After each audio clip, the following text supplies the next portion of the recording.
everybody. Recording live from somewhere. Totem Pole Nation.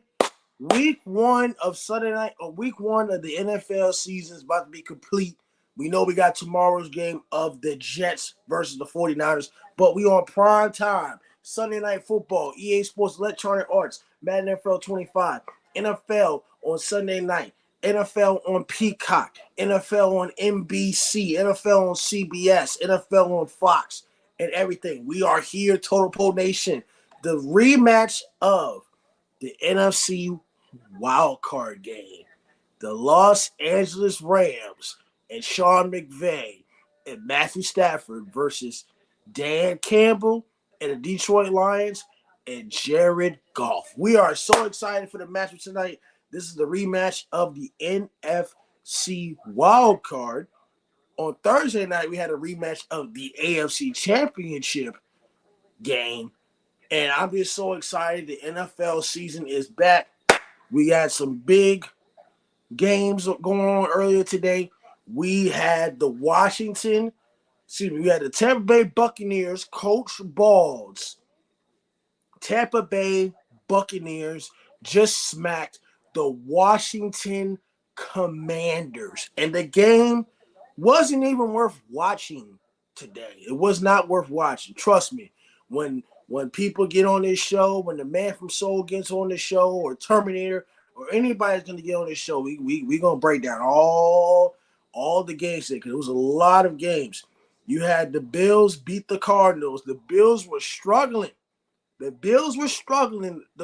first two quarters. They were struggling. But that doesn't matter, because the game doesn't end until the clock hits zero. That's what matters at the end of the day. That doesn't matter until the clock hits zero. You got to be able to play 4 quarters of NFL football. You had the Bills score a lot of points, and they beat a good Arizona Cardinals team. They have a great defense. Kyler Murray coming back from injury, but Josh Allen was able to beat Josh Allen while running. Now we're going to have to see how good the Buffalo Bills can sustain that. It's week one. It's what the Terminator said. The defense is going to be a lot faster than the offense. But this was a high-scoring game. The Bills beat the Cardinals 34-28. And we'll get into the depth of that stuff later. The Patriots, my New England Patriots, all the hate out there, all the haters, all those Bengals fans, and all the other haters said the Patriots had no chance to beat the Bengals. Well, I'm not getting excited, but I want to tell you congratulations to Gerard Mayo, your first win as a head coach at Cincinnati. I remember when we did the NFL draft release schedule, thanks to the Man from Soul, thanks to Troy Taylor, thanks to Matt Pat, that the Patriots had no chance at Cincinnati to beat Cincinnati. They had no chance. Zero chance. But 16-10. Patriots beat the Bengals. Like I said, we're on to Seattle. Offensively, we had a lot to work on. We got a new offensive coordinator. I thought Jacoby Brissett did a great job of not turning the ball over. He did almost throw 2 interceptions, or one. He did almost throw one, but like I said, I respect the Bengals team and what Joe Burrow has done. I respect Cincinnati, but I'm going to keep saying this to people. Cincinnati is not good in week 1 and week 2. Cincinnati, now, I'll say this, and I'll admit this to the Man of Soul and Terminator. If the Patriots play the Bengals in week 12, I will take an L. Just because me personally, and from the eye test of watching the NFL, the Cincinnati Bengals are better in midseason form and towards the end of the season than starting off the season. So starting off the season, I knew they weren't going to be good starting off the season. They're going to struggle, and I understand. Here comes the excuses. Well, they didn't have T. Higgins. Well, they had Jamar Chase, and the New England Patriots defense only held in the 66 yards receiving. They didn't have much of a run game, and the pass protection of the Patriots bringing pressure, new defensive coordinator, and DeMarcus Covington. Like I said, I know Bill Belichick is not a New England Patriot, but so far from what the game we're watching with the Patriots versus the Bengals, Gerard Mayo is keeping the Bill Belichick defense. The only thing that he's changing up It's the offense. So we'll figure it out next week when we're at home against Seattle. So not too much to worry about. The Vikings beating the Giants. I had a parlay. I put this game, if you bet on this game, you could have put under over 41. I put under 41 and a half on DraftKings. Vikings 28-6. Now we know that the Daniel Jones trend is not going to be sustainable. No, the Daniel Jones train is not going to be sustainable at all. It's not. Sam Darnold and the Vikings and Justin Jefferson, dominant performance on offense and defense. Vikings win 28-6. Titans and Bears. While watching this game as well, Lord. A lot of hype surrounding Chicago coming off the Hard Knocks and Caleb Williams, the first draft pick of this NFL's draft. I thought the Titans had something going. Now, I'm not saying the Titans are going to be great. You got Will Levis. Tony Pollard was able to run the ball efficiently, but the Titans blew the lead. Man, Tennessee was up 17-0 on Chicago. But what led them back into the game? Special teams of Chicago and the defense of Chicago led them back to the game. I think they had a block punt for a touchdown. They had a pick six. I mean, the Chicago Bears at home, it was difficult. I thought the Titans had the game won, but Brian Callahan's his first year. It's going to be a very young team. So they dropped a 17-0 lead, and all of a sudden, they came back, and that's what it was. So, next game, the Saints versus the Panthers, that wasn't even worth. It's not worth talking about. We know that the Carolina Panthers are not going to be good. The Saints smacked them surprisingly, so I guess I don't know if their offense is going to be consistent. Derek Carr went off. It's not much to say. But here is what me and the Man from Soul and Terminator were obviously wrong about this today. The shocking Pittsburgh Steelers beat the Atlanta Falcons.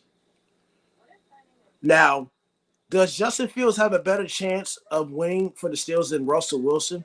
Most likely because he's mobile, and it's harder to stop a mobile quarterback. But Kirk Cousins in primetime television, the Steelers do what they do. But what the Man from Soul says, it's not going to be sustainable. We know that the Steelers have a great defensive line. A great defensive line. And this game was blatantly about defense. I think both offenses were not great. Both offenses weren't great. If I'm correct, and I'm looking at this game, I think the Steelers didn't kick anything but field goals. I don't think they kicked anything but field goals. Nothing but field goals. So, like I said, they won because defensively. But this is not sustainable for the Pittsburgh Steelers. You kicked 6 field goals. You did not score a touchdown. The longest field goal was 57 yards by Chris Boswell. You didn't score. So how do the Atlanta Falcons lose when the Pittsburgh Steelers ain't do nothing but kick field goals? Oh, my goodness. You didn't do nothing but kick field goals. Oh, man. Atlanta and Kirk Cousins with 2 boneheaded interceptions. Both teams couldn't run the ball probably for about 70 yards. Hey, I'm sorry. I was wrong about the Steelers. Oh, well. I didn't know the Atlanta Falcons was going to fold like that. Coops is in the building. Let's talk about the Ravens and the Chiefs. Coops, thank you for tuning in to Total Pole Nation. Faith, family, football, and the future of content creation. Coops, this is for you.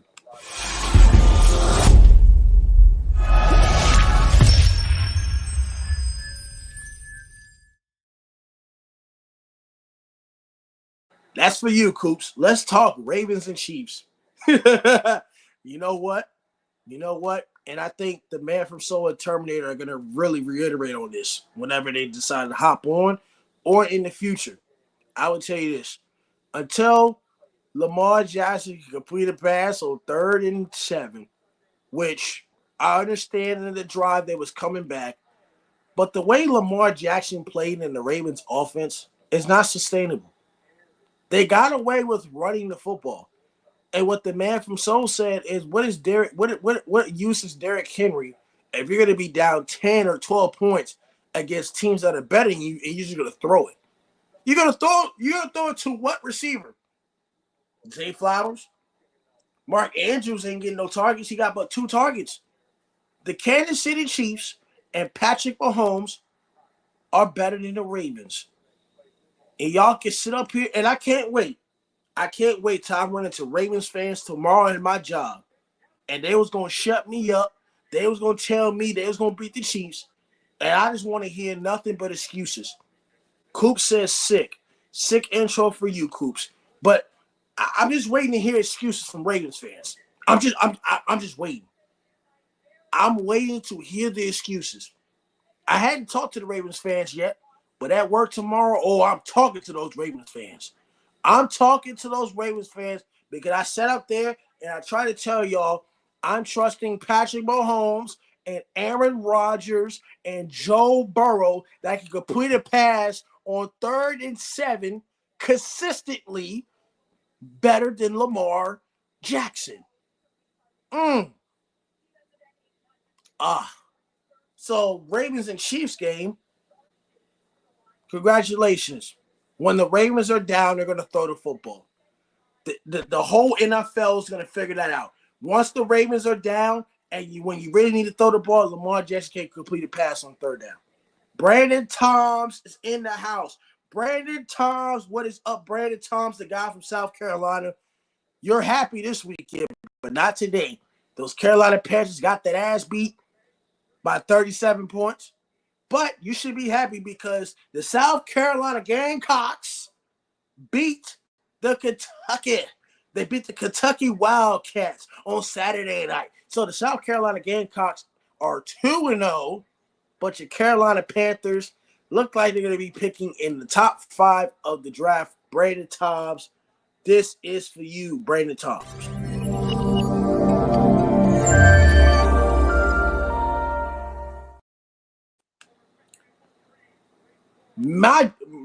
Majik 88 says Ravens rebuilt O-line. Didn't look good. We will see as the year goes on. But so far, Lamar is running for his life. Brandon Tom says 2-0 with game day coming up. Coop said, you see what Mahomes said about how Isaiah likely should have wore white cleats to match the turf. What excuse is that? The man from Soul, Terminator, and me have said this 4 weeks ago in the live stream. What sense does it make you to have white cleats if you can't complete a pass on 3rd and 7 when it's needed? When you can't complete a pass on 3rd and 7 when it's needed, it doesn't make sense. It doesn't make sense. You have to be able to complete a pass. They got into too many 3rd and 10s, 3rd and long situations. I'm telling you, they got into too many of those, and it's not going to work. It's not going to work. By the way, the game right now, we got the Rams and the Lions as of right now, as we speak. And I'm trying to...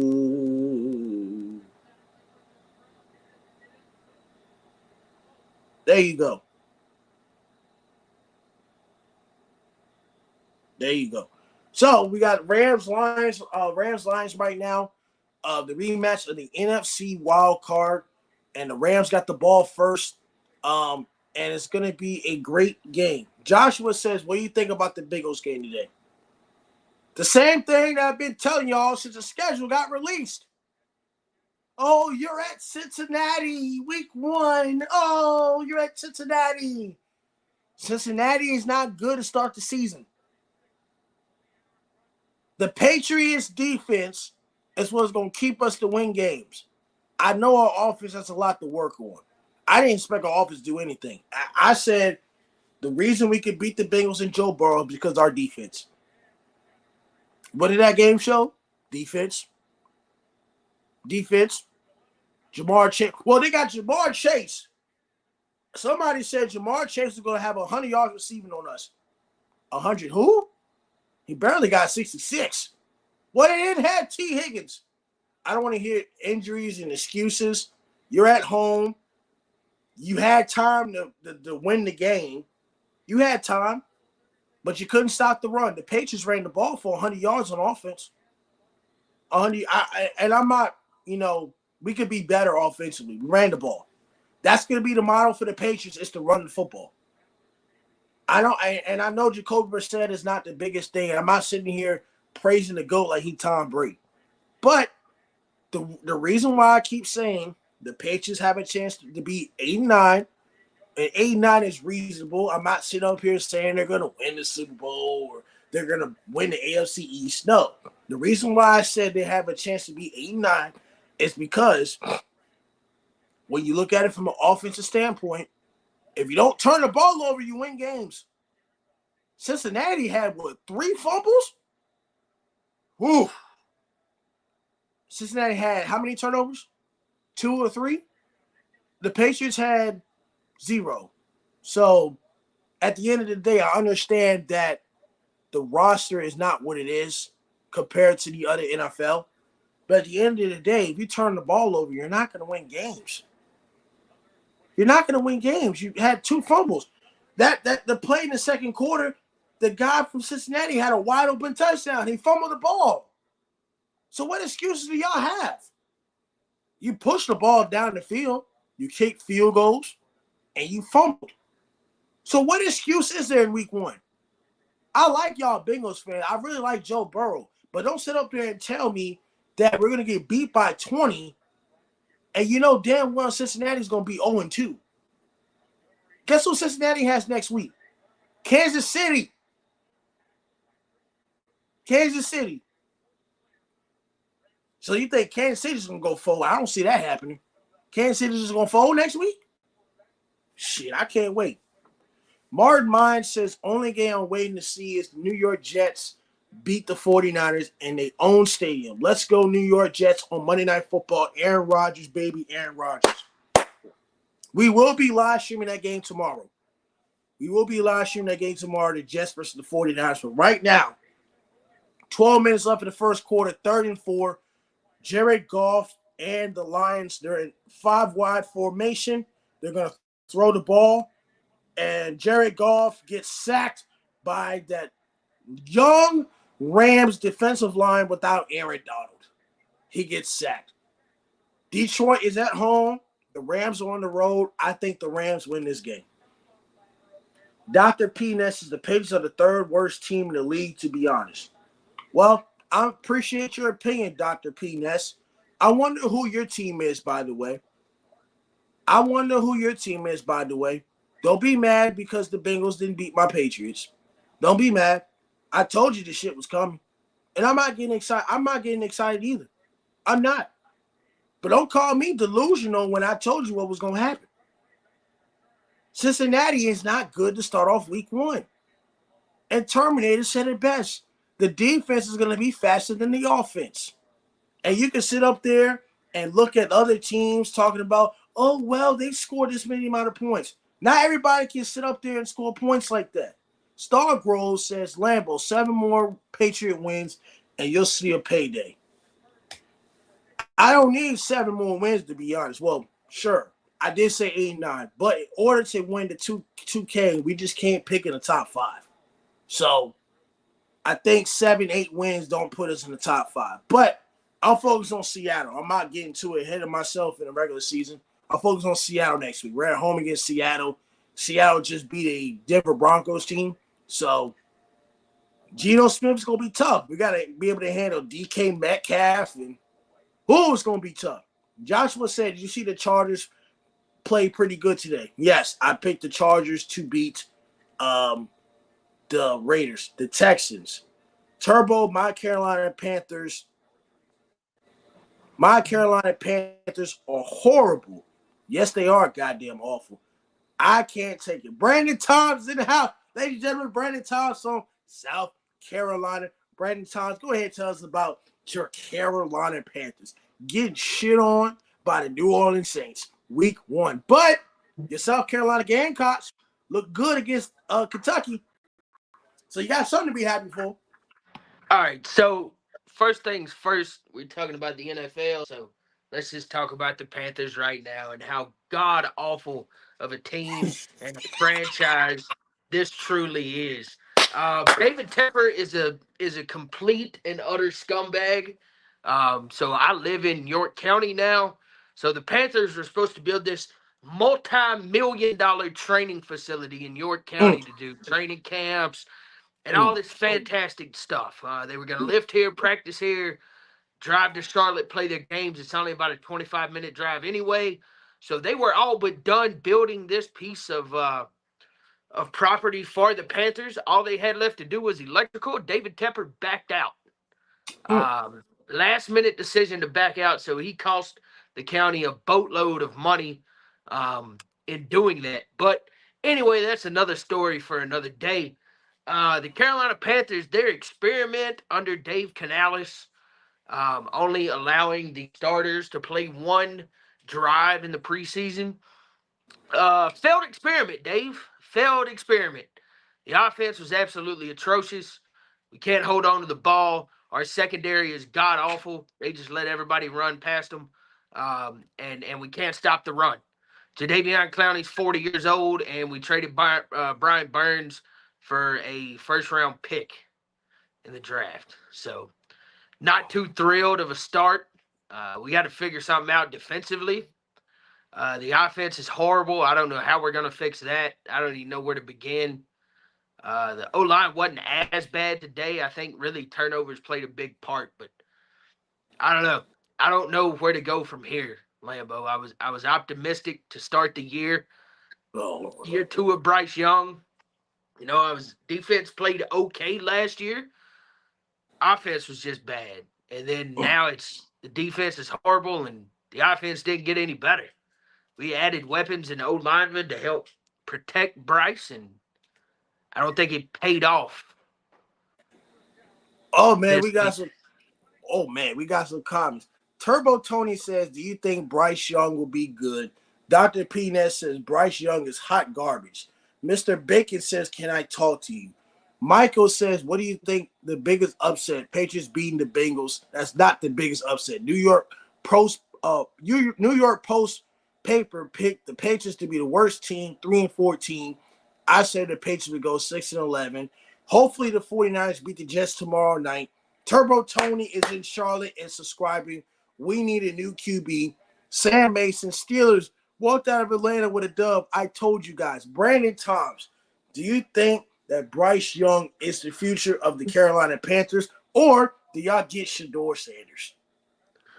I don't think if we pick it number one, because I honestly, truly, after today, we will be the worst team in the NFL and we will have the number one overall pick. Do I think Shador's the answer? No, not really. I don't. Um, but I think there's other areas we need to address first. I think we're in this lull of being a bad football team and a bad franchise, and I don't think it'll change until David Tepper has to sell the team. I think the new GM is going to do the right things, but David Tepper's got to keep his nose out of it. That's what I think's hurt us the most. On the account of Bryce Young, I don't think he's going to be horrible, but I don't think he's going to be good enough to win us games on his own. He's going to have guys around him make plays for him to be good. Even at Alabama, I didn't think he was that great. He had Devontae Smith. He had weapons around him that made a whole bunch of plays. And I think that's what helped him the most. And the Panthers just don't have that. And let's just be real. And he had a top 10 defense in college football, if not the best defense in college football. And the Panthers definitely do not have that. Let's talk about the Steelers and the Falcons, because we got this Sam Mason kid 4-0. I told you guys this. He told me and the man from Soul and Terminator that they was gonna beat the Falcons by 3 or 4 touchdowns, but only beat them by 8 points. Brandon Toms, how are the Steelers gonna be 4-0 with the hardest schedule in the NFL? Next week they're at the Denver Broncos. Russell Wilson didn't play. Justin Fields was still not good. And they kicked 6 field goals. And Kirk Cousins threw 2 interceptions. So how were the Steelers good? They won defensively. They won defensively, but is that sustainable in the NFL, Brandon Thomas? Can you win all your games defensively and not have a good quarterback? Because these Steelers fans are being so delusional. Kirk Cousins is not good on primetime television. He stinks. Kirk Cousins is not that good, period. Kirk Cousins is overpaid. I think he should go back to being on the TV show The Office, if you want me to be real honest with you. He's 30-something years old, coming off a torn Achilles. He's not good. The Falcons as a whole have replaced a whole bunch, kind of revamped their roster this year. Good for y'all. You beat a okay Falcons team. Now, that same Falcons team will probably win the NFC South because that's the worst division in football. Yes. So that still doesn't make them good. They're going to win the NFC South, be a first-round exit in the playoffs. So do you think? Is what it is. So do you think if Russell was to come back for that calf injury, if he starts or if they keep Justin Fields, do you think that the Steelers are going to be the Denver Broncos at Mile High Stadium next week? At Mile High next week, the Broncos didn't impress me this week either. So I think it'll be a very bad, very low-scoring football game. That's what I think. So the Broncos didn't impress you after a 9-point loss to the Seattle Seahawks. Nothing you saw today was impressive. Nope. Bo Nix didn't really impress me. I don't think Bo Nix is the answer in Denver either. But that's only after 1 week, so don't quote that in 7-8 weeks when he started balling. So just judging off of week 1, I don't know if Bo Nix is the correct answer in Denver. Well, the Terminator did say it best. The defenses in week 1 are faster than the offenses. The defense is more quicker than the offense. So that's what it is. Joshua says, what do you think about Caleb Williams so far? Danny Fizman says, how the hell y'all pull that off? Congrats on the Patriots win. I mean, I'm not that excited. I just want some money. Sam May says, Steelers smoked the Broncos. You guys know this. Kobe Fan 24 says, Steelers going 8-9. They are trash. Kobe Fan 24 says, when the Steelers play a real team, I hope Sam Mason has the same energy when they lose. Danny Fan says, yes, Steelers win. Sam Mason says, Steelers first in the division once again. Brandon Thomas, the Bills versus the Cardinals. Cardinals was putting in that work in the first half, but the Bills came back. We know they don't have much of receivers and a lot of talk about, they're not going to win the AFC East and all this other stuff. But Josh Allen did what Josh Allen does, which was run for touchdowns. He had 2 rushing touchdowns. What do you think about the Bills and Cardinals game? The Cardinals had a chance to win the game. They blew it. It's at Buffalo at a tough environment. Marvin Harrison Jr. was wide open, and he didn't see him. So what was your thoughts on that game? Marvin Harrison Jr. being wide open, and Kyler Murray didn't see him. I mean, I don't think so. Granted, the Cardinals are not a great football team, but they're not as bad as people write them off to be. They lost a bunch of close. Well, last year they were bad. This year so far, a close loss to a Buffalo team that they lost Stephon Diggs. Lost a couple guys on defense. But they still have a top-tier quarterback, in my opinion. And anytime you have a top-tier quarterback, you can put together a win or two here and there. Yes, you can. So, I think the Bills make the playoffs. And I don't think they win their division by any means, but they're definitely in the playoffs, and I don't think they're a first-round exit. So who wins the division? Who wins the AFC East? Oh, shoot, they're in the East. Yeah, the Bills win that division probably. And not the Jets. Why? What about the Jets? What about the Jets? Because, tomorrow night you got the Niners and Jets. Who do you have between the Niners and the Jets tomorrow? It's at Levi Stadium. The man from Seoul thinks Aaron Rodgers is going to shock the world. I think the 49ers will win just because of the environment. I think Aaron Rodgers is a great quarterback. But look at that environment you're dealing with, and they had to replace a couple guys on the offensive line. So, and I know Aaron Rodgers only played 5 snaps. I'm not saying he's going to be bad. I'm not saying he's going to be terrible, but when I look at the Jets wise and look at that offensive line, replacing that offensive line, what do you think the Jets have to do to beat the 49ers to shock America? I think they got to jump on them early. They have to get things going early to have a chance. If they let the 49ers get in rhythm, it's over with. I think for the New York or New Jersey, New York Jets, whatever you want to call them. They play in New Jersey, but they're technically New York, I guess. So whatever you want to call them, I think they have to start early, and Aaron Rodgers has to get some confidence. He didn't play all last year. And Yes. he's starting the year against one of the best defenses in the National Football League. Yes. And a team that's been in the Super Bowl the last 2 years, if I'm not mistaken. Yep. So and what about the Jets secondary? How's the Jets secondary gonna stop Ayuk, McCaffrey, Debo? Like, how they gonna stop that? you got to stop Greg Jennings too, or And Juwan George Jennings. Kittle. Yep, Oh, and George my. Kittle. I don't think anybody can stop the 49ers offense except for the Chiefs. Period. I don't Because they think got there's a Chris whole Jones, lot of yeah. teams that They got have Chris it. Jones, yeah. They figured out the formula of how They to got stop a the dude 49ers. up front. They got a dude at linebacker in Belton. And they have playmakers on the back end. That's the only way to stop them. I don't think the Jets have that. They got Sauce. That's it. But they He's don't only got one no. guy. But they don't got no other corners. He's So he's one guy. I don't think like you might shut Debo down, but you're not gonna shut down all three. yeah, And see you're that not means gonna that shut see down Kittle. that means you're gonna have to pick one. You're gonna have to That pick means one you because got you to can't pick shut down one, all three of them. and you can't pick one against that high-powered offense. And I think this is what they're gonna do. They're gonna hit the Jets with the play action because the Jets like the blitz. The Jets like the blitz. They're gonna hit with a couple play action plays. I think they're gonna keep the ball on the ground. Brock Purdy's still gonna throw it, but if Brock Purdy, doesn't turn the ball over, hey, they'll be fine.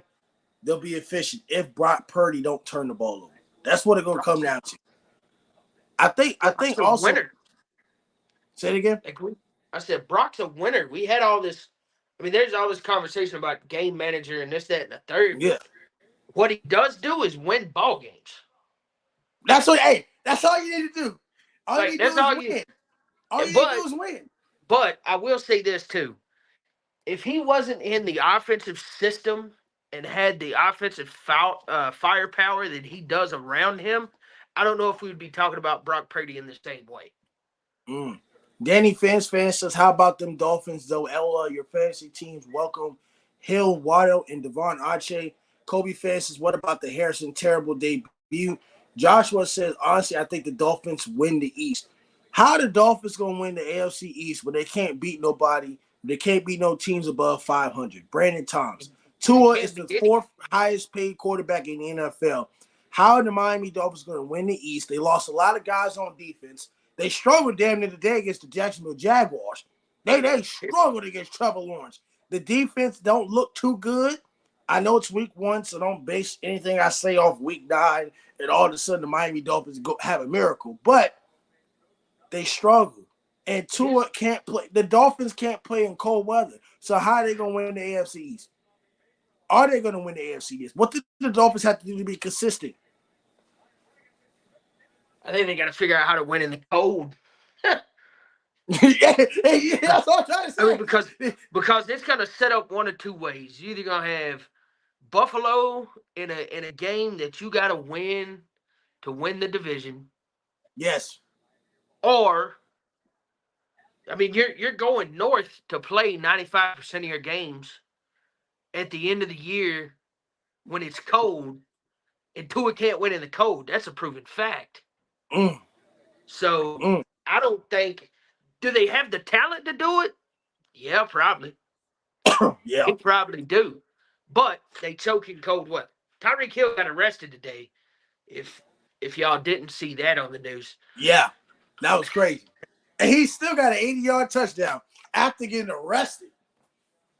Yeah, dog. I want to see if Coach Taylor can do that. if he can get arrested, and coach a football game the next day, or if he can get arrested and run for 80 yards.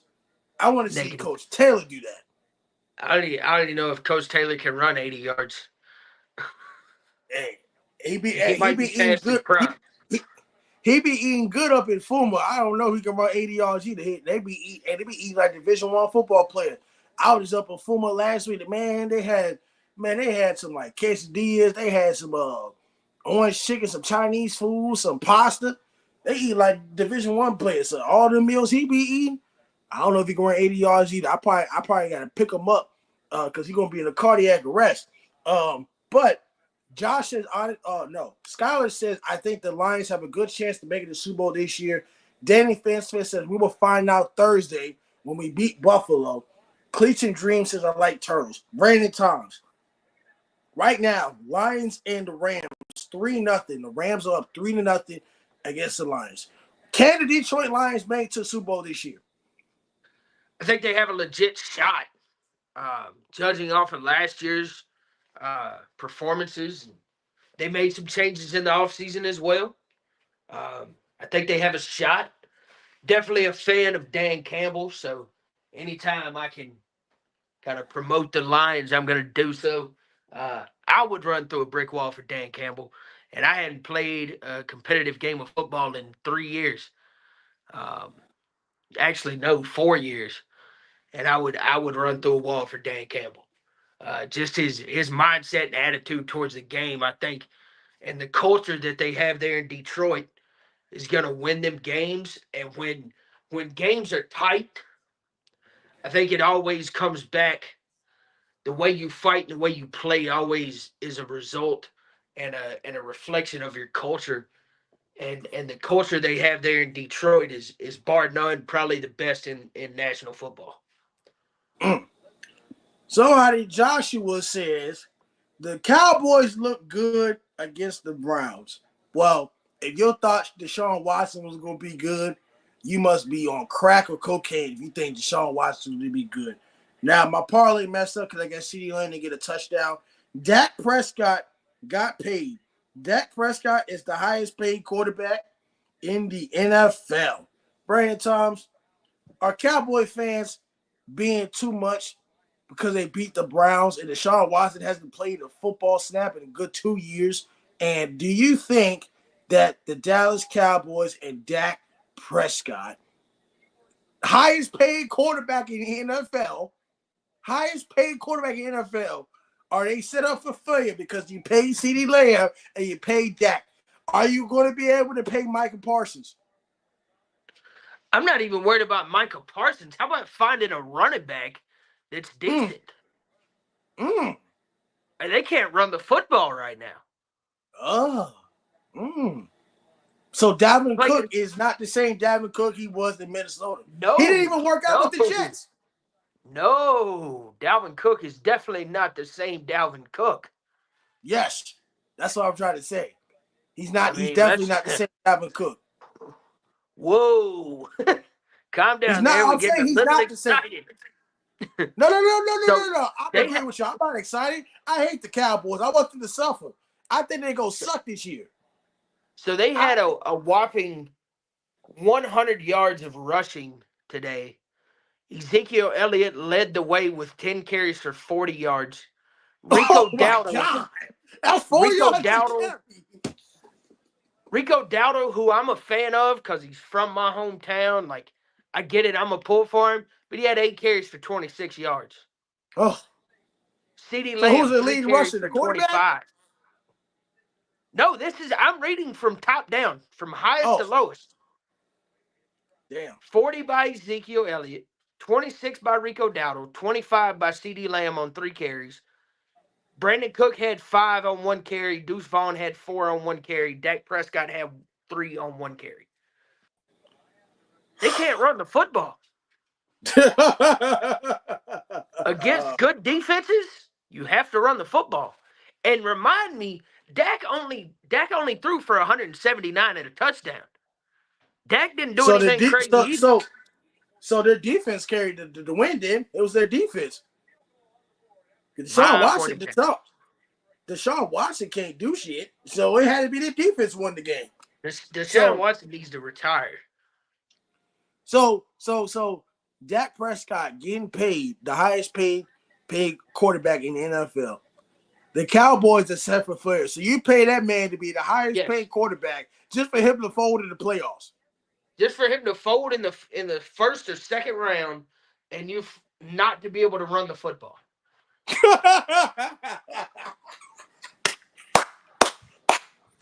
Hey, that's why. Hey, am I wrong? No. I'm laughing because I agree with you. Because I keep trying to tell Cowboy fans all around the nation, they ain't go. You see, you pay CD, you pay Dak, you get all excited. Well, how about them Cowboys? Until you got to beat a team that's better than you, and you sit up there, you be like, damn, I can't run the ball. And then Mike McCarthy want to call the Green Bay Packers. Yeah. Oh, let's talk about that. Green Bay Packers and Eagles. Jordan Love gets hurt on like the second to final play of the game. Jordan Love has like a torn MCL or something like that, so he'll be out 3 to 6 weeks. Is it 3 to 6? It might be 3 to 6 MCL. Right. So I thought I'd seen the ACL and he out the whole year. No, we can double check that. Yeah, we can. So how do you feel about the Green Bay Packers? Because they ain't without got no Jordan Love, they're horrible. Yeah. So does it have a chance for the Vikings of Chicago to move to number 2 spot behind the Detroit Lions, or is the NFC North wide open? So I think it was between Detroit and Green Bay going into the year. Mm-hmm. With Jordan Love being injured. Granted, if he's only out 3 to 6 weeks, no big deal. I think they're fine. Mm-hmm. They'll lose probably 3 games, but at the end of the day, they'll be okay. They get Jordan Love back, not a huge deal. But if he's out longer than that, I think it's Chicago or Minnesota is probably the number 2. Mm-hmm. Chicago didn't. I ain't gonna say they were impressive today. No, they weren't impressive. It was special teams and defense. Tennessee Titans blew that game.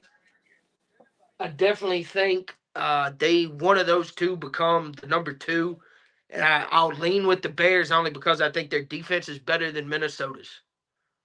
Yep. Oh, we got comments. And defense wins championships. Yep. Sorry. Skylar said, no, you good. Skylar says, my Pats look good today. I think our offense needs work. It's week 1. Everybody's offense needs work. But Ramondre Stevenson ran the ball for like 124 yards. So our run game was pretty good today. G5 says, bro, what's wrong with a little crack here and there? Skylar says, Cowgirls are overrated. The QB is overrated. G5 says, say dog. Watch how you talk about them boys. Danny Fence fan says, Cowboys suck. Joshua says, honestly, I think Caleb Williams would be a top 5 QB. Do you think that Caleb Williams, Brandon Thomas is going to be a top 5 QB? No. I said this during the draft, or during one of our episodes, maybe previewing the draft, that I wouldn't draft, and it might have been the mock draft thing that we done. And I've said this before. I wouldn't have drafted Caleb Williams number 1 overall because I don't like his attitude and his little woe is me, I'm the best quarterback that ever lived bullcrap. Because he didn't show it. I get he's only a rookie. Don't get me wrong. He's only a rookie. And it was only his first game. But didn't impress me today at all there in Chicago. But no, I do not think he's a top 5 quarterback in the NFL. I don't think he will ever be a top 5 quarterback in the NFL. I agree. Mike Lewis says the Tyreek Hill touchdown was the same. Brandon Toms. Let's talk about the Patriots and Bengals game. Our offense wasn't that great. Obviously, we got a new offensive coordinator, new defensive coordinator. But I feel like from watching that Patriots game, it was a little bit of what Gerard Mayo did, keeping that Bill Belichick defense. Kemper was working. You drafted Drake May at number 3, but you don't start him.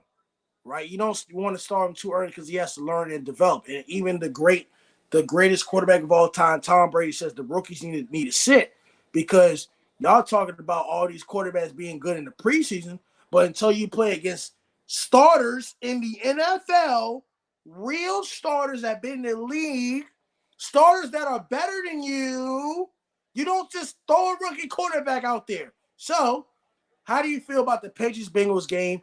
I set up here, I think, during the schedule release. You might have been on the episode, and I got blasted for saying that the Patriots had no chance of beating the Cincinnati Bengals because it's at Cincinnati because of Joe Burrow. But look, I said that I respected the Bengals. They're good in the middle of the season and towards the end of the season, but in the beginning of the season, they're not good. Now, if Cincinnati and the Patriots played week 12, I would have said we would have lost. But the Bengals are never good in week 1. So what are your thoughts on that Bengals and Patriots game? And the Patriots were able to run the ball for at least 130 yards on the ground. I mean, I think anytime you can win a game with a, I hate to say this, but Jacoby Brissett is not a NFL starting caliber quarterback. Anytime you can win a game with your defense, you're doing something right. I also think that the whole situation going on right now in Cincy with Jamar Chase and T. Higgins contract, whatever. I want to get traded, blah blah blah, whatever. Woe is me, bullcrap. Um, I think that some of that might have played a factor in the way that Cincinnati game planned for this week, not knowing if because Jamar Chase apparently was had a infection or he was sick or something. So I think that might have caused them to game plan a little differently. As him not playing would definitely change how you call your offensive game plan. But I did like how the Patriots played defense today, and even though your offense was not great, it is still better than the offense my Carolina Panthers put on the field today. We just didn't turn the ball over. That's what it came out to. We didn't turn the ball over. I think Jacoby Brissett made the decisions he needed to make to win the game. And I agree with you. I don't think Jacoby Brissett is a starting quarterback, but he keeps on getting chances because he's a great teammate. He's a great teammate. He's a great competitor. He's a great teammate. He doesn't turn the ball over. And just by doing that, you're going to get chances in the National Football League. Yeah, so like that's what comes down to. If I can run a quarterback out there that I know is not going to turn the ball over and is going to, manage the game to a point that we have a pseudo chance of winning, I'm going to run him out there before I run out a rookie that yes, that's what I keep trying to say, bro. Like, I get it. Is arguably, and matter of fact, let's not even use the term arguably. Tom Brady is the greatest quarterback to ever play the game of football. Yes. Because he had the ability. He had the ability to sit behind Drew Bledsoe. But go ahead. And I was about to say, if I remember correctly, he sat behind a pretty solid NFL quarterback in Drew Bledsoe. Yes, he did. And he was the number 1 overall pick, I think, in the 1994 season. Or like 1990. Somewhere in the 1990s, Drew Bledsoe was the number 1 quarterback pick. Tom Brady was also a 6th round draft pick, and there wasn't a lot of high hopes for Tom Brady's career. Same thing with Brock Purdy. I know Brock Purdy's not in the greatest of quarterback all time situations, but ain't nobody thought Brock Purdy would be this good either. Yeah, but see, the difference between Brock Purdy and Tom Brady is Tom Brady didn't have the offensive firepower that Brock Purdy does. Yeah. Tom Brady didn't have Christian McCaffrey standing in the backfield with him, and he for darn sure didn't have Deebo Samuel and Brandon Ayuk to throw the ball to. He had Julian Edelman and Chris Hogan and everyday white boy possession receivers, for lack of better words. It's what it is. And he won Super Bowl titles. So I don't know. I want to see what Brock does without that firepower. That's gonna be, man. That's gonna be tough. Stanford 76 says fuck the Raiders. Sam Mason says Cincinnati lost Mixon, and that was a huge loss. 2 losses, a shoulders Yes, it was. runner to beat down a defense. But I mean, can we stop making excuses for Cincinnati losing? Because there's a lot of teams that lost players and a running back or whatever. Like, dude, if you I didn't watch the make Bengals and Patriots game, they had 2 fumbles. Remember that 3rd and 11 at the goal line? He had a wide open shot at the end zone and he got stripped. Like, they had a chance to score. They fumbled the ball. So you can't win games when you turn the ball over. That's not sustainable. You can't win football games when you turn the ball over and the other team doesn't. You can't win football games when you give up 130 yards rushing and you can't run the ball. That's not how it works. That's not how it works. You know what? Can we get off topic for a second and talk college football of how much money I won on Nebraska beating Colorado? All this hype, all this hype about Shador and Travis and the wide receivers and all this trash talking. But I They have kept trying to zero tell people. O-line play. Yeah, exactly. Thank you. I keep trying to tell people this. Colorado had 41 new transfers. Colorado Buffaloes, Coach Prime, Travis Hunter, Shador Sanders, Shiloh Sanders. Shiloh Sanders, I think, got a broken forearm. But prayers to Shiloh Sanders. Hopefully you recover well. Look, I keep trying to tell people about Colorado. 1, you're in the Big 12. Number 2, Nebraska and Matt Rule. I think it's in 2nd or 3rd year. Nebraska has least amount of players in the transfer portal. When they have a chemistry or a group, remember, like especially in high school, you got all of those seniors together. So they got the chemistry of those seniors.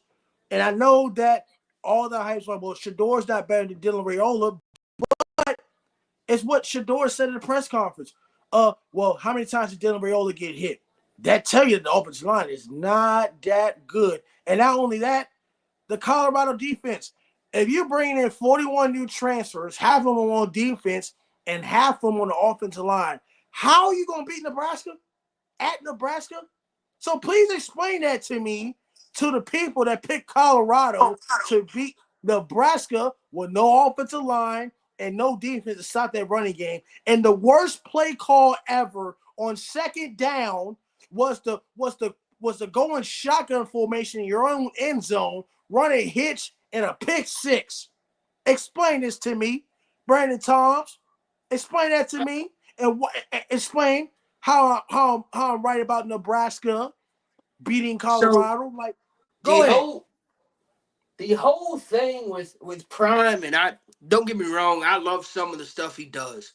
Yes, I agree. As a coach, some of the things he does, I really enjoy. But I Yes. don't think at the collegiate level you can sustainably bring in 41 transfers Yes. and compete at the Big 12 level. Yes. You definitely can't bring in 41 with that kind of roster turnover. You will never be able to establish a culture, a Mm-hmm. identity, a Mm-hmm. buy-in, a Mm. chemistry, nothing. You Mm. have nothing.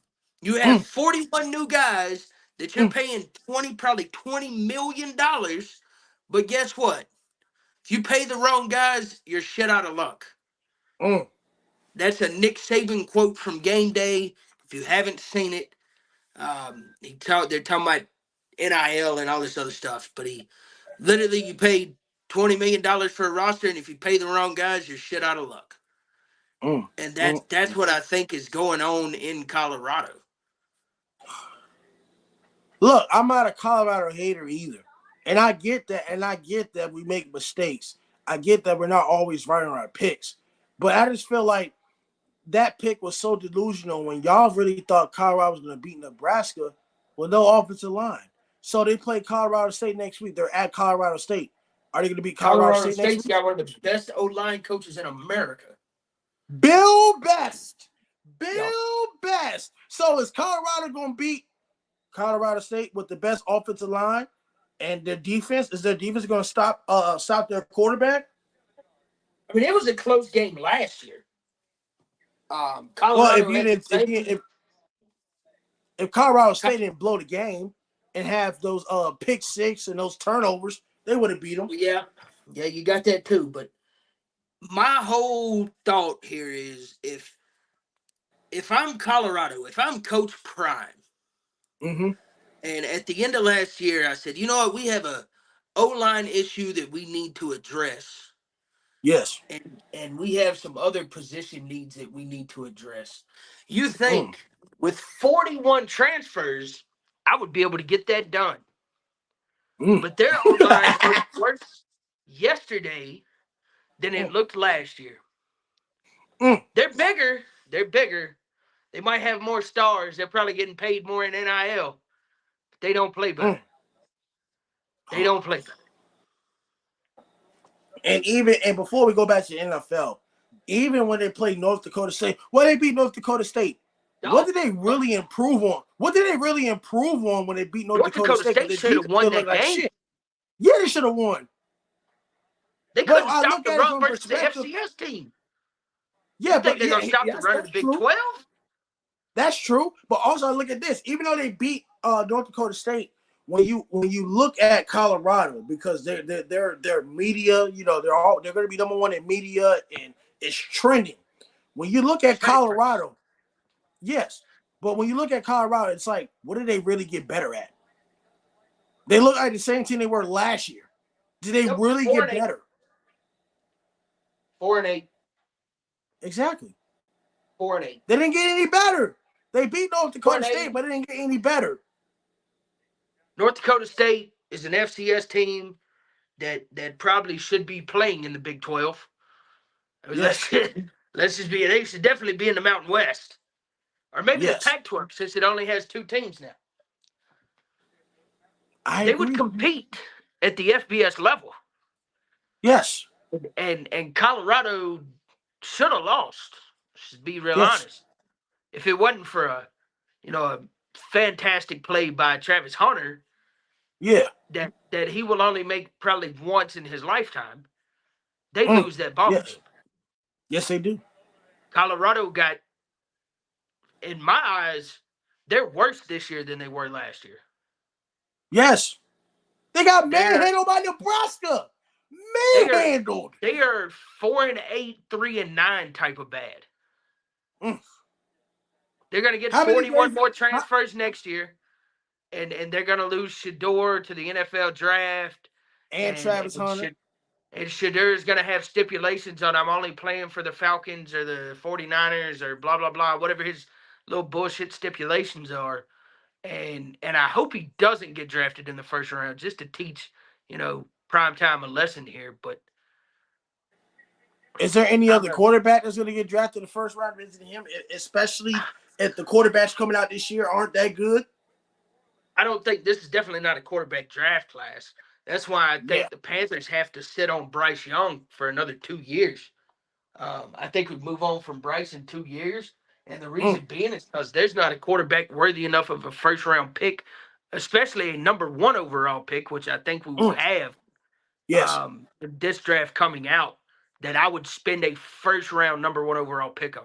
I would get better at receiver, D-line, or something of that nature before I took a bad quarterback with the number 1 overall pick. Marty Coleman says, love these armchair quarterbacks. Carlos says, Dallas Cowboys. Billy B says, Detroit Lions. Right now, second quarter, 7 minutes left. Detroit 3-3. Looks like Matthew Stafford is limping, and Puka Nacua, I think, is getting up pretty slowly. A 3-3 game. The rematch of the NFC wildcard game last year. Who do you think wins between the Lions and the Rams? I got the Rams. I got the Lions. I think, like I said earlier, it comes back to a culture more than it does. Sorry, I might have cut out. Did I cut out? No, you good now. Go ahead. Hold on. I can hear you. Hello. I can hear you. I can hear you. I can hear you. Oh, it's him. So, looks like the Rams went for it on 4th and 4, and they did not get it. Cooper Kupp dropped the ball. Ooh. Cooper Kupp dropped the ball on 4th and 4. Man. We can hear you. All right, so and I said this earlier. I think it comes back to that culture buy-in piece for the Lions that gets them over the hump against the LA Rams. And Jared Goff, a little pissed off the way the Rams done him. So I think he little vengeance comes back and they end up winning this game. I do think it's a close game, but I will take the Lions in this matchup. The Rams just went for it on 4th and 4, and Cooper Kupp had a catch and dropped it. He was a defender on him, but he dropped it on 4th and 4. They wanted to go for it. They thought he had a mismatch on the outside. It was incomplete. I think the Rams win this game. I guess, they lost. I guess it's a revenge type thing. And look, the Detroit Lions need a wide receiver 3, in my opinion. They got 2 great wide receivers. Excuse me. They got 2 great wide receivers. But I feel like in order to be a threat, get you a 3rd wide receiver. Instead of focusing on those 2 that they already have, and they get a 3rd wide receiver, then it's going to be hard to stop all of them. And then especially you still have that running back. You still got that running back from Still got Alabama. both of them. Yeah, you still got both David of them. Montgomery and what's his face out of Alabama? Can't think of his stinking name. Me either. It froze. Jahmyr Gibbs.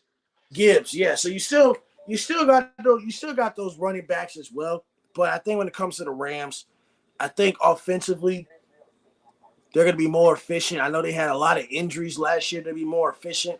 Kyron Williams, the running back, I think they'll be very great in the run game.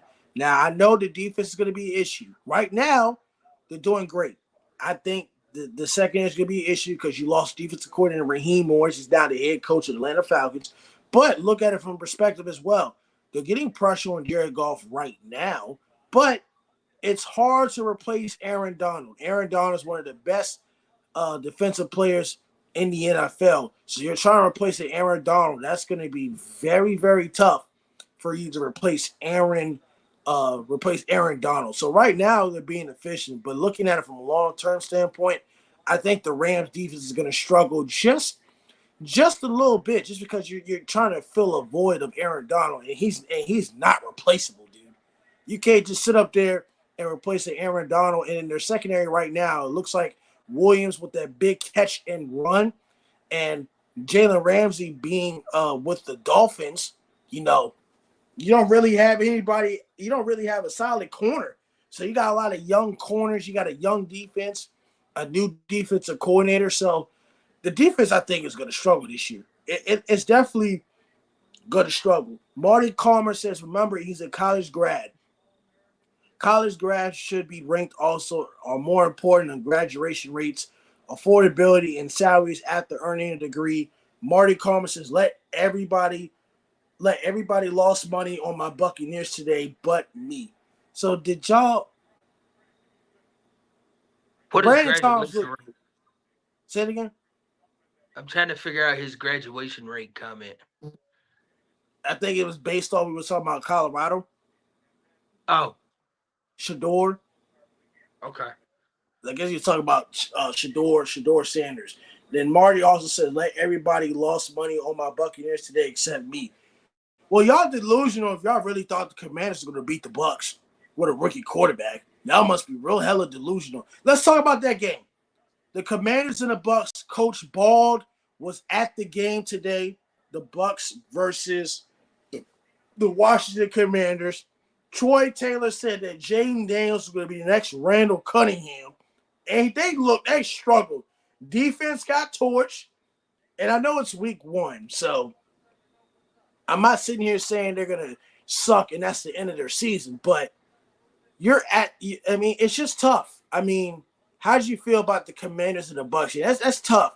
Jaden Daniels' first game of the season playing, but you're playing in a strong structure Todd Bowles defense. Baker Mayfield, who's improved. He got himself back to what he was.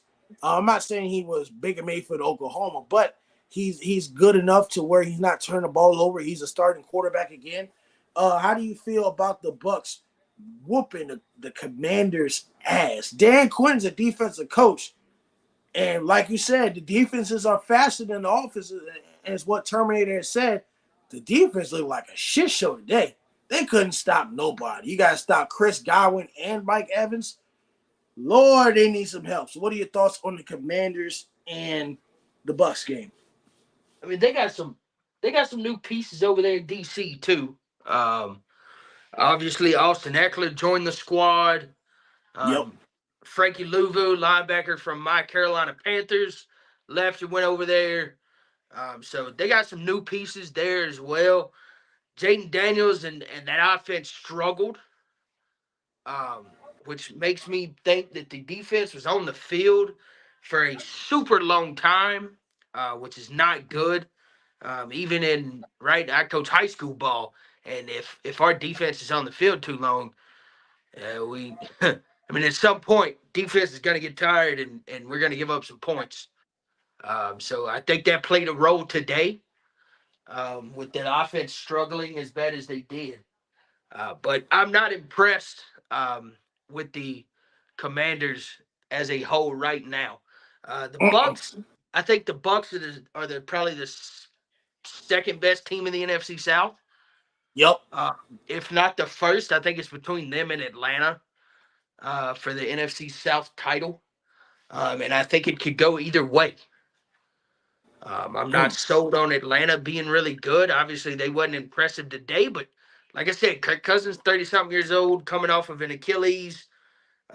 They got Michael Penix down there in Atlanta. That might be the move. Yeah, it could But be. I think that's the move for the future. Mm. I don't think that's the Not move this this. year. Not I this don't think year. they. I think they let him sit this year. He's the move of the future, in my opinion. Danny Fence fan says J-Mo just got hurt. No. Sorian Hamlin says Packers best team in the NFL. Cowboys champ says the Commanders suck.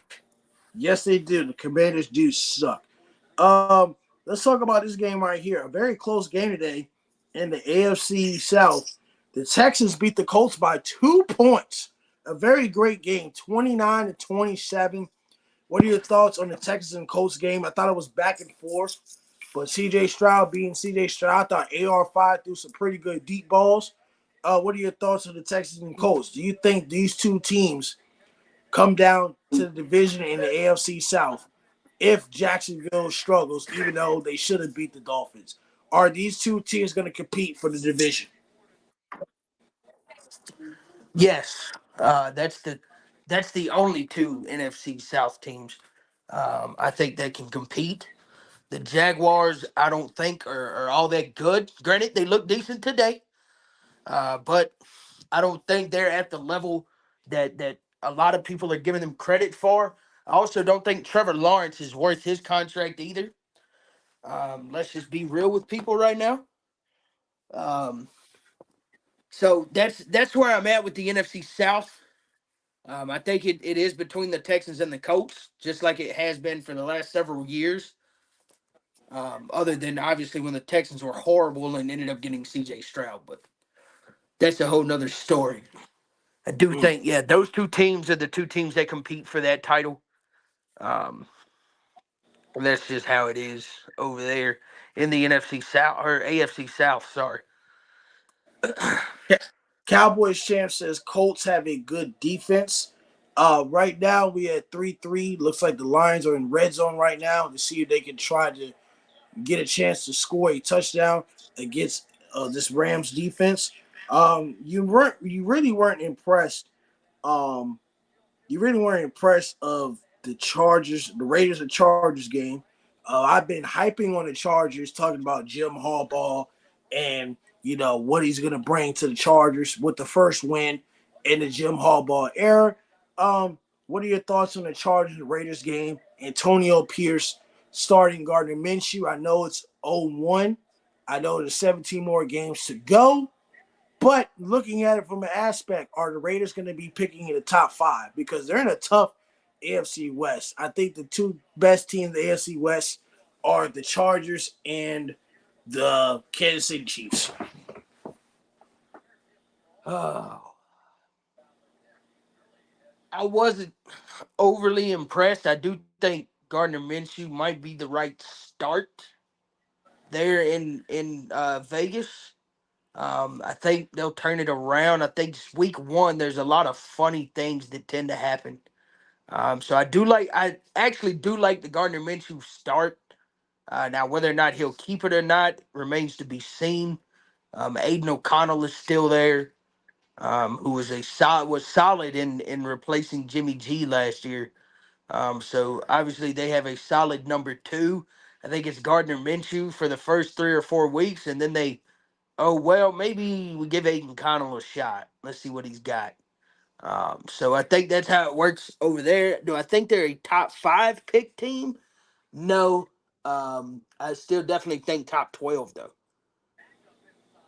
But what are they going to? But if they picking, if they're in the tough AFC West, so they're picking the top 12. I mean, how are they supposed to get a quarterback picking in the top 12, especially the draft class isn't that good? Like, what quarterbacks I would mean, what quarterback would fit the Raiders that's coming out of the draft? honestly, I don't think. Like I said, this is a bad quarterback class, so they might Mm. have to sit on it another year. I don't know how that's gonna play off. I mean, they'll get a win in 2 weeks. So they play the Raiders next week, or they play the Ravens next week. Sorry, Oh Lord, so they're gonna have they'll trouble with the lose that Ravens. one. Oh Lord. Probably lose that one. Then they play the Panthers, so that's a win. Um, then they play the Browns. They might get a win there. Broncos maybe might get a win. They lose to the Steelers. They lose to the Rams. They lose to the Chiefs. 1, 2, 3. I got them at 4 wins right now. Mm. They lose to the Bengals. 5. They beat the Broncos. I think Yep. they're a 5 win team. So they very could end up being a top 5 pick team. But I don't know. I just think you got to be under 5 wins to secure that top 5 pick this year. Mm. There's a lot of bad NFL football teams right now. Whew. What about this game right here? The Vikings and the Giants. A very lopsided score, 28-6.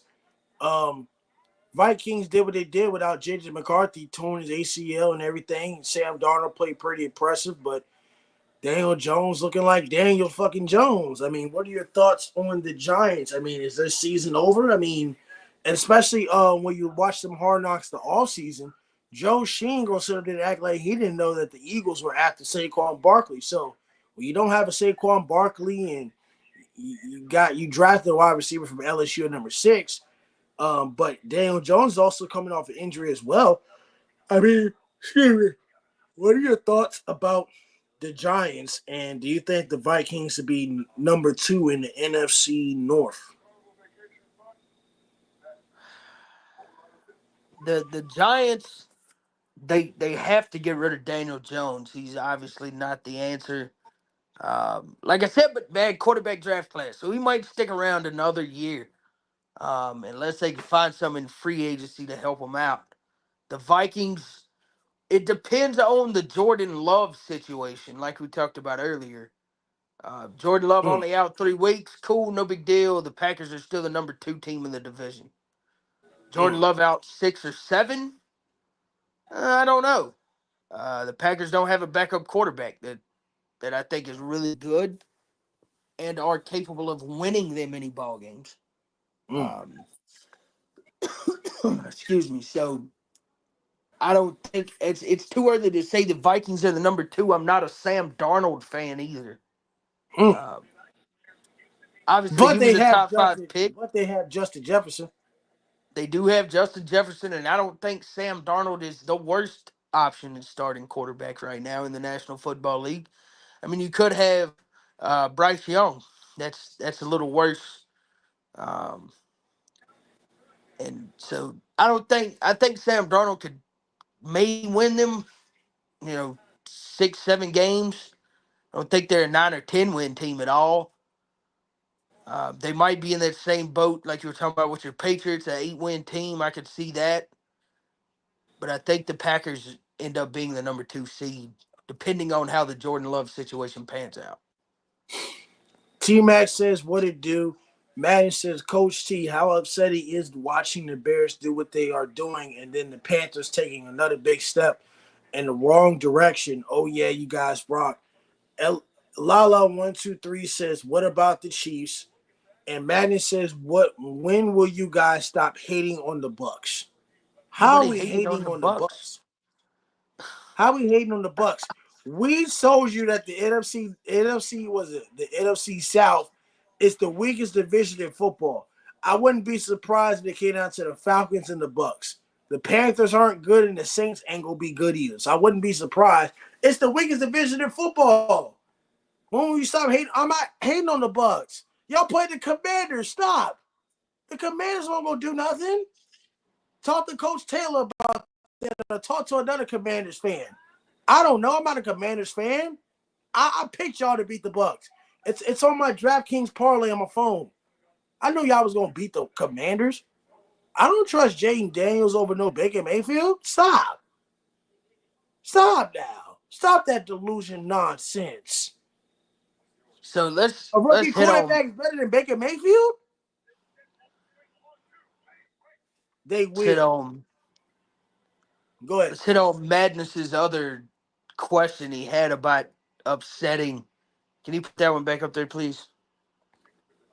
He said, how upsetting is it watching the Bears do what they are doing and then the Panthers taking another big step in the wrong direction? Oh, yeah, you guys rock. So it's upsetting, Madness. I'm not gonna lie to you, but it's been upsetting for the last year and a half. I wasn't thrilled about the trade when it happened. I'm still not thrilled about it. We gave up 2 first-round picks and our best receiver for Bryce Young, and that first-round pick then turned into Caleb Williams. Mm. Oh yeah, and if I'm not mistaken, they got a second-round pick out of us too, which turned into, I want to say, a linebacker or something they drafted in the second round. But we lose last year's first and this year's first, and traded DJ Moore to draft Bryce Young. So very upsetting as a Panthers fan. See, Lambo's already laughing because now you got me started. Very upsetting as a Panthers fan. I don't think Dave Canales will be in Carolina more than 2 years. You heard it here first. He was the OC for the 28th best offense in the league, which means there were 27 other guys better than him that we could have hired. And we chose to hire him. Obviously, his offense isn't that great. They scored 10 points today. Way to go, Dave Canales. What about the Chiefs? What are your thoughts on the Chiefs? Do you think the Chiefs will three-peat this year? I do. Who's They're beating them? gonna they're gonna Who's beating them? three-peat? Wholl beating them? Well, The Niners, I'll answer that the question. 49ers will choke. I'll answer that question. It's gonna be teams from the AFC. It's gonna be teams from the AFC.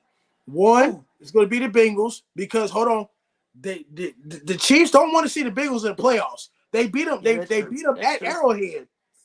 They beat them at Arrowhead already, so they don't want to. They don't want to see the Bengals in the playoffs. Number two, the Chargers and Jim Harbaugh. Ain't nobody want to talk about the Chargers and Jim Harbaugh. They got to play twice in the same division. But if they were to beat up together in the playoffs, I think the Chargers will make the playoffs in the AFC. If they were to meet up together in the playoffs, they'll play each other 3 times. It's hard to beat a team 3 times. It's hard to beat a team 3 times, especially if y'all play each other twice a year in the same division. Those are my threats in the AFC that's going to prevent them. That is going to prevent them from getting to a Super Bowl and win. The NFL is not going to allow a three-peat, Brandon Toms. BT. They're not. The NFL's not going to allow the Kansas City Chiefs to three-peat. The Patriots had a chance to three-peat.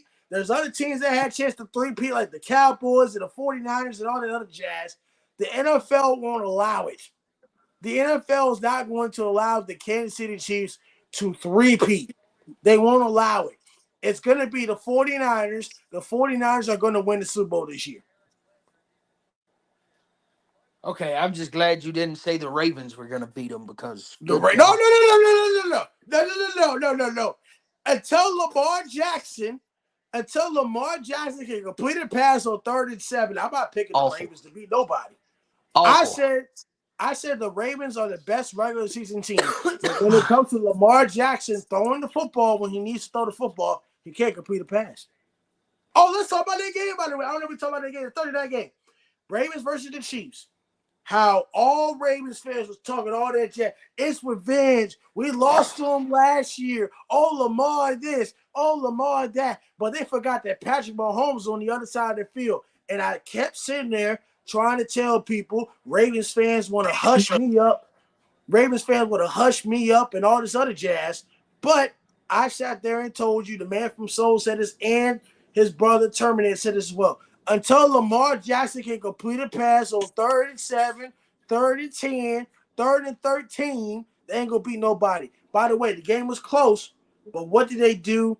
Brandon Toms. They stopped running the football like they did last year. So what is your thoughts on that game? They've had this problem now for 3 years. Just run the goddamn football, and you'll win the game. But we stopped running the football because Lamar Jackson's the MVP of the league, and Lamar Jackson's the savior for the Baltimore Ravens. No, just stop. Stop with the nonsense. Isaiah Likely did impress me, though. I do think he's a solid tight end in the league. He was super impressive on Thursday night, just to give a shout-out to one Ravens offensive player. What about Mark Andrews? Because he only got 2 targets. Because Isaiah Likely was balling. And what about King Henry? They signed King Henry, Derrick Henry from the Tennessee Titans. They signed him, but if you're going to throw the football. Okay, well, that's my point, though. So So what's the point of signing Derrick Henry? Every time you're going to be down 10, 20 points, you're going to throw the ball. So what use is Derrick Henry to the Ravens if you're going to throw the ball? What use is he now? Exactly. And you lost I'm not throwing the ball to Derrick Henry.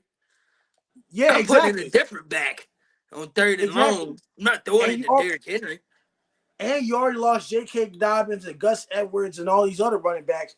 And you don't have a number 1 wide receiver. Your only wide receiver is Zay Flowers. You don't have no wide receivers. That is true. So how are they going to be successful in the postseason? They're not. It's the same issue they had the previous 3 years, Lambo. Oh. They didn't change anything. Exactly. And God forbid Jim had run into John in the playoffs. God forbid. Oh, I'm taking the Chargers to beat the Ravens in the playoffs. Justin Herbert can complete a pass on 37 better than Lamar Jackson. Yep. I promise you that. Oh, no. I know when that game is. That Chargers-Ravens game is like the week before Thanksgiving. I'm picking the Chargers. I swear, I'm picking the Chargers. I promise you I'm going to pick the Chargers to beat the Ravens. I promise you. We got comments. Madden says, Coach Lambeau is the only coach in America not on the Pats coaching staff that thought it could win. That was savage. Danny Fenster said, yes, the Kansas City Chiefs with 3-peat is live. Oh, my goodness. Oh, my goodness. How do you feel about this game right now? 10-3. The Rams are driving. You got about 37 seconds left in the game. What are your thoughts so far on this game between the Rams and the Lions? It looks like a defensive game, defensive matchups. What has to happen in order for the Lions to win? They got to figure something out on offense. The Rams defense is doing a great job so far this game. I think likewise the Lions defense is doing a pretty solid job of holding the Rams at bay as well. So Yeah, I think it's a defensive battle. I think the Lions have to figure something out. It probably means, handing David Montgomery the ball a little more, or Jahmyr Gibbs, or getting Amon-Ra St. Brown involved, or Sam Laporta. One of those weapons that they have over there on the offensive side of the ball for Detroit. They got to get those guys involved. Their slot receiver, get him involved too. The other cats from Alabama that they got last year in the draft, they got to get some of those guys involved now, and see what the Rams do then to adjust. And all the fans up in here think that the Kansas City Chiefs are going to three-peat. You said nobody's going to beat them. I said the Chargers and the Bengals are going to beat them. What has to sustain for the Kansas City Chiefs to even three-peat? Because they got the Bengals next week on primetime football, 4:25, the rematch of multiple playoff games. They got the Cincinnati Bengals. And I might be right because, according to when we did that schedule release or the mock draft, I sat up here and said the Bengals were going to lose to the Patriots and possibly go 0-2. So it looks like I somewhat predict the future of the NFL. What has to happen with the Kansas City Chiefs? I think they got to continue to impress on offense. Obviously, we know their defense. Steve Spagnuolo might be the best DC in the National Football League. So they're going to continue to impress on the defensive side of the ball with non-big name guys other than the Chris Jones and the Nick Bolton, the linebacker. So they're going to continue to impress on the defensive side of the ball. I think for me, it's more about how does Pat Mahomes and that O-line play, and then how do the receivers react? Obviously, they had a drop issue last year, so did they get that fixed? It's only been 1 week. Don't really know what the answer to that question is. I think if they fix those two things, it's going to be hard to stop them. And what about some college football? Texas whooping up on Michigan. Whoop Michigan's ass. I called it that. too. Called that. They Before don't have a quarterback. What is wrong with Michigan? The whole scandal thing comes out with Connor Stallions. I haven't even watched it yet. I got to watch it like after this game. But imagine that coming out. Jim Harbaugh goes to NFL. Sharon Moore is the head coach. Like I said, I'm not panicking on him because it's 2 games. You struggled against Fresno State. Oh, you threw an interception in the end. Good Lord. That was a bad interception in the end zone by Matthew Stafford. That was a bad interception. Good Lord. He threw it to the guy. He sat up there and just threw it to him. But by the way, it looks like Detroit's going to be up 10-3 at halftime. But with the Michigan and Texas game, bruh, Michigan is in a world load of trouble. You're replacing everybody that went to the NFL. You don't have a quarterback.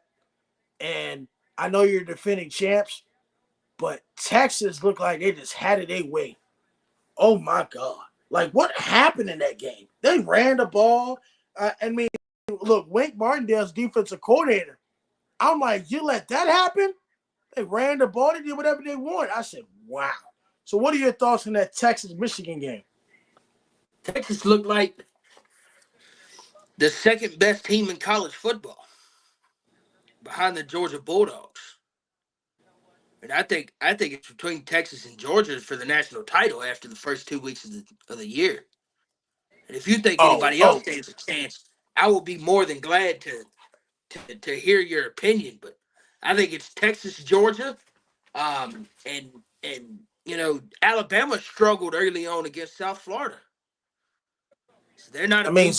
South Florida is better than Fresno State, and they struggled last year. They struggled in the Nick Saban era too. So South Florida ain't no.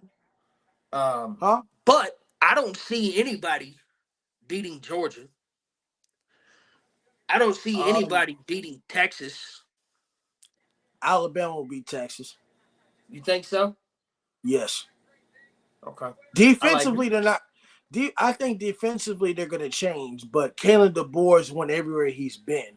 And I know Jalen Moore struggled against South Florida, but they do play. I think they play Wisconsin next week. That's going to be Alabama plays Wisconsin next week, so that's going to be tough. They play Wisconsin. I'm not saying Wisconsin is like the GOAT, but they're at Wisconsin. There ain't gonna be no cakewalk.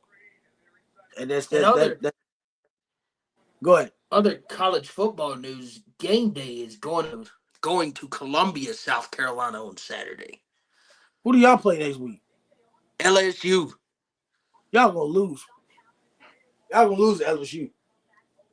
I don't know. Those two DNs that we got, Dylan Stewart from the Washington, D.C. area, and Kyle Kennard look mighty good on that defensive line. I How don't you think that's enough to win us games. how you gonna stop LSU's wide receivers? See, that's the scary part. How you gonna stop the wide receivers? I know I that. think it's pass rush is the way to do it because I don't think our DBs can cover them. So I think pass rush is going to mean a lot this weekend. Mm-hmm. I'm not saying we're going to win by any means, but the excitement around the program is coming back for a team that I thought was going to win 4 games. Well, y'all still got the toughest schedule in NFL. I mean, not NFL. Toughest schedule in college football. So Yeah, that we did. you know you gotta be yeah, you gotta be careful. Yeah, we do. You The gotta be schedule, the schedule people over at the SEC were not in our favor. Let's just put it that way. Hey, they're not friendly. They're No, not. They're that not friendly at all, 4 week bro. stretch with Ole Miss, Alabama, or Oklahoma and Texas A&M. Yeah, that Bro, just y'all schedule is just like Florida's. Y'all schedule just like Florida's. dog. Oh That 4 week stretch, we got to go to Norman and to Tuscaloosa. what? Yes, in back-to-back weeks, we go to Alabama and then to Norman, Oklahoma. Oh my goodness. Oh my God. What about Florida? Will Billy Napier get fired? Yes, By what game? 7. That means Game they got to 7. lose. Game 7. That means they probably got to lose to what? Ole Miss or Georgia by then? Yeah, yep. They'll lose both of those. Man, Florida State, man, now, bro, Florida State look like, oh my goodness. Florida DJ, State, oh my whatever, God, however Florida you State say his look last horrible. name, is absolutely garbage. I said it when he was at Clemson. I said it when he was at Oregon State or Oklahoma State, wherever he was at. He is god awful. You know He what's funny? cannot, like you said with Lamar, he cannot throw the ball on 3rd and long. He cannot throw the ball down the field consistently. That is the problem with the Florida State Seminoles. They also cannot stop the run, which is a huge Oh, problem. did you see what Boston College did? Did you see what Boston College did to them? Georgia Tech done the same thing the week before. Yeah. I'm like, bro, Florida State schedule look easy, but you lose. I see you lose to Georgia Tech and Boston College. What the fuck? Bill O'Brien and Boston College. Oh my God. Hey, don't be surprised if Boston College wins 8 games under Bill O'Brien. Don't be surprised. Oh, I'm not. Don't be surprised. Here's another funny one for you. So we're in the coaches group chat at the school I coach at now, and they're talking about one of the guys played at Clemson in the early 90s, and he puts in there and goes, I think Georgia's the only team that can beat Clemson this year. And the South Carolina fan Georgia's the responded, only team that can beat Clemson. yeah. And one of the guys, They don't use the another guy on transfer staff, portal. What? one of the other guys on the staff said, I don't know, the ACC's real tough this year. I mean, Florida State, wait, hold on. Notre Dame's the power. Oh, wait, never mind. Maybe NC State. No, never mind. They're not good either. Bruh, guess who's going to win the ACC? Miami. I can see it. What about the Hurricanes? Do you think Miami is going to win the ACC? You got Cam Ward. You got a lot of fifth-year guys on defense. You got Alex Mirabal, Mario Cristobal, both offensive line guys, both offensive-minded guys, a great defense. Does Miami win the ACC? Yes. By a blowout, or is it close? think it's a close game with Clemson in the ACC title game. What? And I'm a South Carolina fan saying that. So wait. Okay. So Clemson gets smacked by Georgia. Then they beat the crap out of Appalachian State and think they're something, which they're not. They're okay. But you're telling me that Kid Klubnik is better than DJ Uiagalelei? Yes. Is what y'all are saying? I think so. Throwing the football. What Cade have you Klubnik seen is from better Kid than DJ. Klubnik? Throwing the football, Cade's better than DJ. Oh my goodness. Oh shit. Oh my goodness. I'm a South Carolina fan saying this. I think the ACC is so bad, Lambo. Hold on. I'm about to put some spin in this. So, ever since Trevor Lawrence left and, all that, right? Dabo and Warren doesn't believe in the transfer portal. Now, I'm not saying they need to be Colorado and revamp the whole roster, but he don't even attempt it. He don't attempt the transfer portal. Not once or twice. He don't even get one or two guys. He wants to be the guy to develop from high school, and that doesn't work with all programs. It's not working. Last year, their best player was their two running backs. One of them is in the NFL. They have no tight ends and no wide receivers. And their O-line's not great. So how is the ACC going to go between them and Miami? What? Who else in the ACC is good enough to make it to the ACC title game? Syracuse. Okay, Kyle McCord has been impressive. I'll give you that one. Syracuse. I'll give you that one. That guy, that recruiter from Georgia. Yeah. Syracuse. I'll give you that one. Syracuse. Syracuse I think Virginia Tech gonna struggle. Virginia Tech gonna win 7 games. Virginia's gonna be god awful. Tony Elliott might get fired this year. He will get fired this year. He'll get fired by game 6. He'll get fired by game 6, and Troy Taylor will be offered a head coaching job at UVA. Better stop recruiting all them private school kids. Hey, you know why? Because these Division I coaches are stupid. They ain't recruiting nobody. Fort Union is the way. Fuma's the way. Them boys in Fuma are big. They some big boys. I've been on that campus. They some big boys. They bigger than me. They bigger than you. They are Division I NFL linemen. They are huge.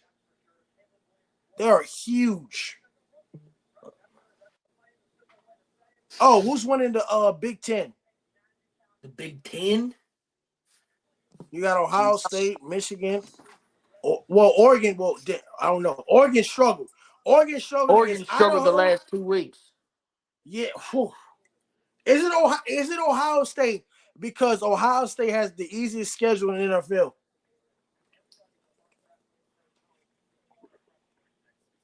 Because I know Ohio State has the easiest schedule in the NFL.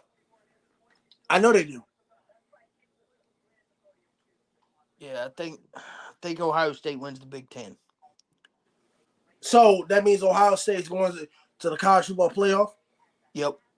That is what that would mean, yeah. And Michigan is going to be barely what? If they don't figure out a situation, they're barely going to be what? Bowl eligible? Probably. And then what does that put Penn State at? Well, Penn State goes 10-2 every year, so I think Penn State got a chance to make the college football playoff. They always go 10-2. That's true. Every year, 10-2. No better, no worse. Just 10-2. They can't beat Ohio State, and they can't beat Michigan probably, unless their offense is going to be better than Michigan's. Because they struggle to Bowling Green. Yep. Oh Lord. Yep. Oh Lord. Oregon struggled the last 2 weeks. Boise and I can't remember who they played last week. They struggled 2 weeks in a row. Boise State just played Oregon. Yeah, I'm saying Oregon has struggled 2 weeks in a row. Oh, they played Idaho. Week 1 was Idaho. They beat Idaho 24-14. Bruh, hold on. My second favorite team folded. How the hell we lost to Northern Illinois? My second favorite team, Notre Dame. We lost to goddamn Northern Illinois. NIU. Paid them $1.4 million to come whoop y'all's ass. Because Notre Dame is a bunch of idiots. We didn't run the ball. We ran the ball against Texas A&M, but we wanted to throw the ball. I'm like, what? We ran the ball against A&M in the work, and then all of a sudden we don't want to run the ball. I don't get that shit, man. Same reason you got to do been running the ball for 3 years. You know what's funny? It was me, Agent 6, Man from Seoul, Jackson, and Troy. Jackson, Troy's son Jackson. We were all at the Bird. We were all at the Bird Thomas Dale game. Thomas Dale won because they had a bad snap and fumbled the ball. But I'm telling you, I'm gonna tell you this: these coaches can't coach. They can't coach. I'm telling you. I don't know if you know who Elsie Bird is. You know, they run the ball and all that other stuff, ground and pound.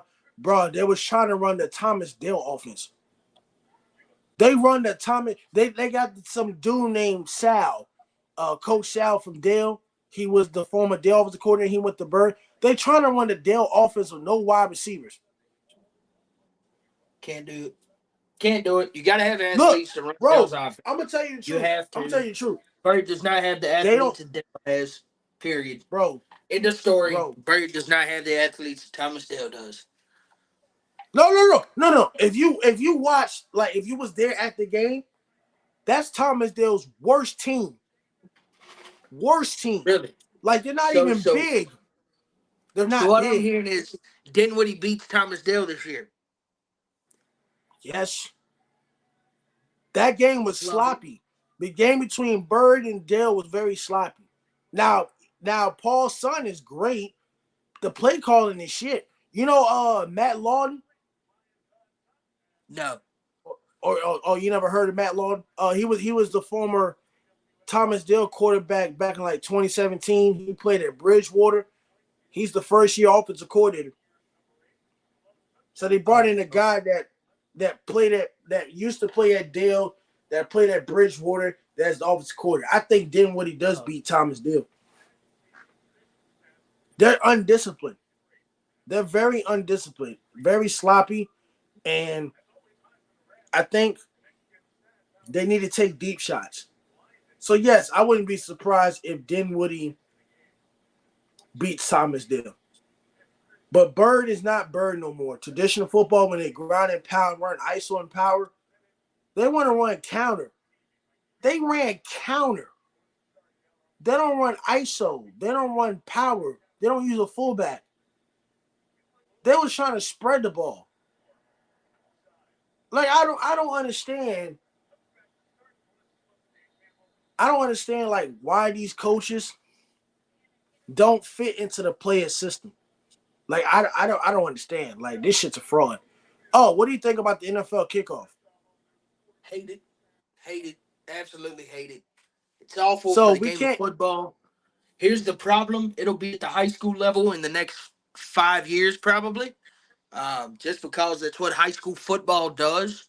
We adapt rules from the NFL and college that, we had 7 kids kicked out of the game because they're not kicked out, but they got pulled off the field because their knee pads didn't cover their knees. Mind you, they're all 6'1" plus, and the pants just aren't long enough to cover their knees.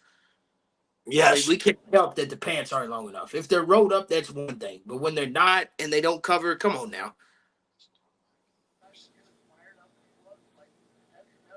So it sucks because you can't do onside kicks. So how does that work when you can't do an onside kick? Onside kicks are not allowed.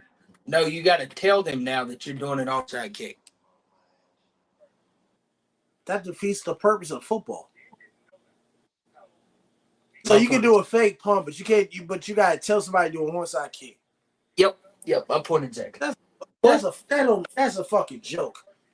That's a fucking joke. That don't make no sense. Let me hop off here and see if I can go win a national title at Notre Dame in college football in 2025. They lost at Northern Illinois. Don't lose to Well, Northern Illinois. I wasn't controlling them, so we got a chance. Yeah, you always have a chance. You always have a chance. All right, y'all. All right. Peace.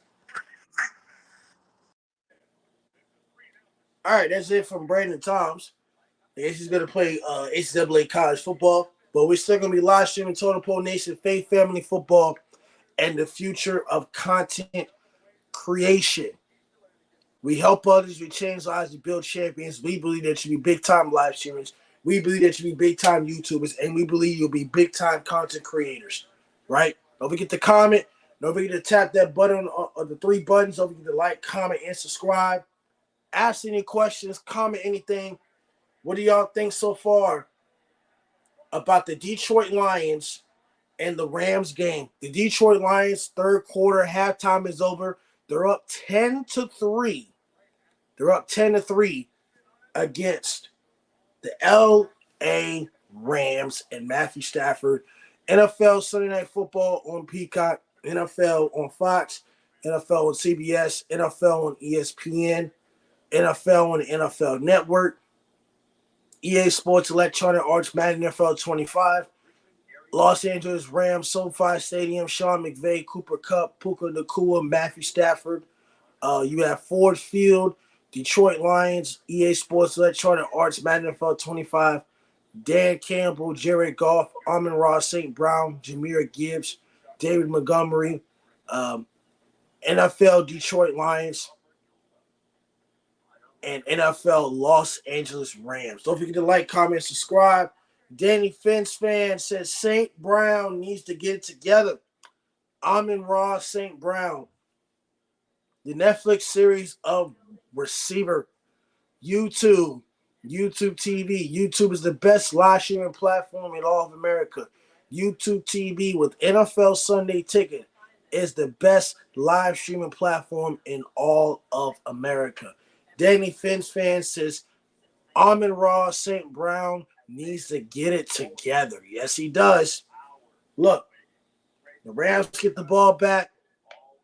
How do y'all feel? Type in the comments. How do y'all feel about week 1 of the NFL season? How do y'all feel about week 1 of the NFL season?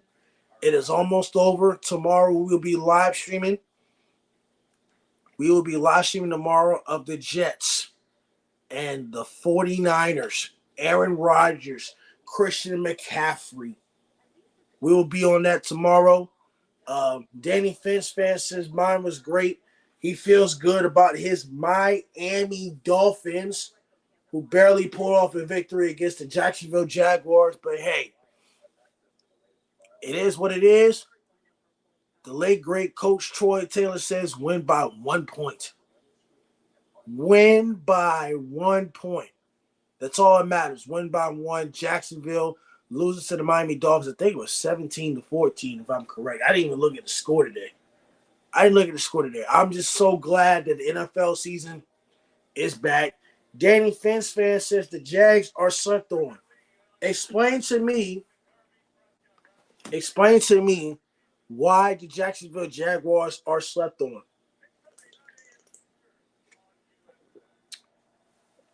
Why are the Jacksonville Jaguars slept on? Why are they slept on? Will the Jacksonville Jaguars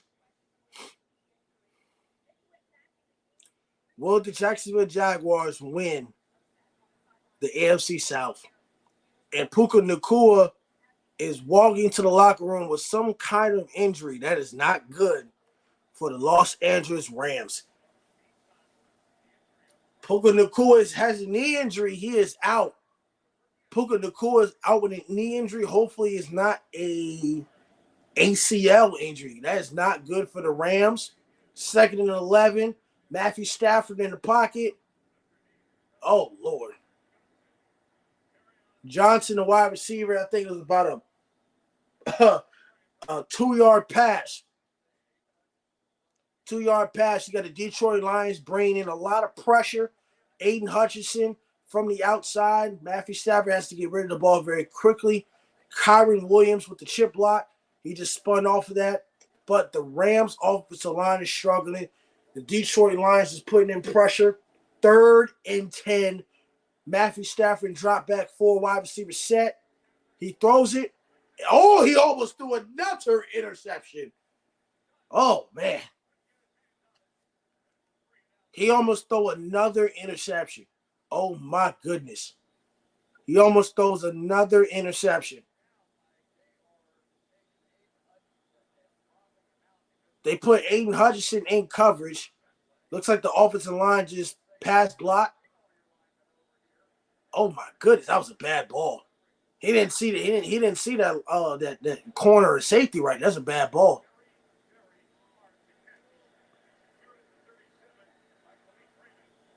Bam! Great hitting. Danny Fitz fan said the Jags receivers ain't no joke. Excuse me.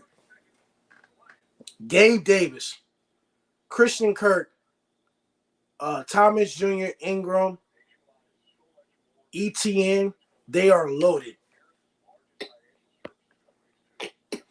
So, are the Jacksonville Jaguars going to win the AFC South? I think the AFC South comes down to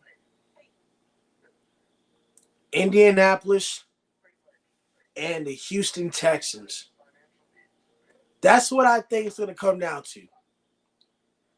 Indianapolis and the Houston Texans. That is who it's going to come down to.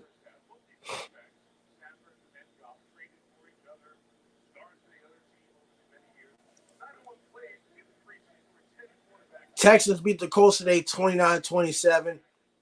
That's a game I did not touch a bet on because I was not sure who was going to win who. But I think between both of those teams, they win the AFC East. We'll see how good the Lions are going to be. But like I said, that is going to be easier said than done. Danny Fitz says, hell no, Houston will win with his eyes closed. Woo. Woo. So Houston's gonna win by blowout is what you're telling me. They're gonna win by a long shot. They're gonna win by a long shot is what you're telling me. Like meaning they're gonna win the AFC South. They're gonna win the AFC South and it's not gonna be close.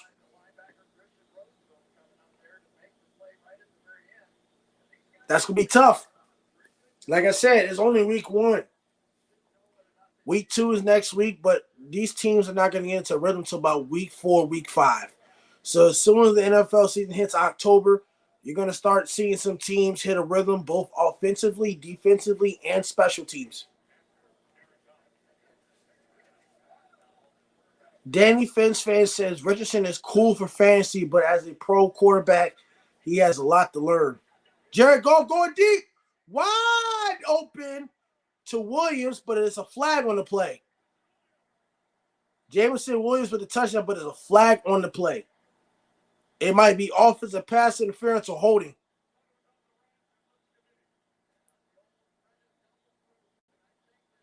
We'll see what the penalty is on.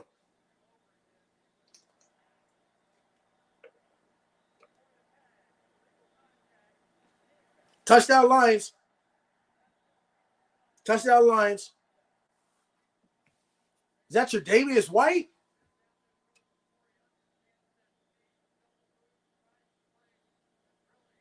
Oh, he got burned. Oh, my goodness, he got burned. He got burned.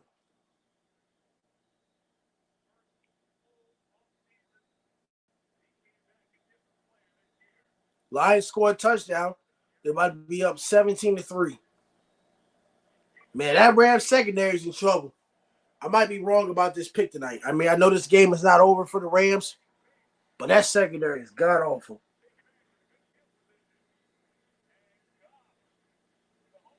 That secondary is awful.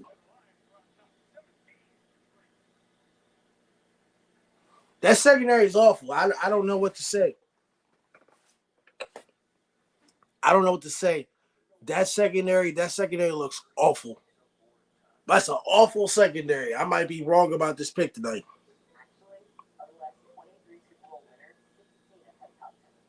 I might be wrong about this pick tonight. I'm sorry. I might be wrong.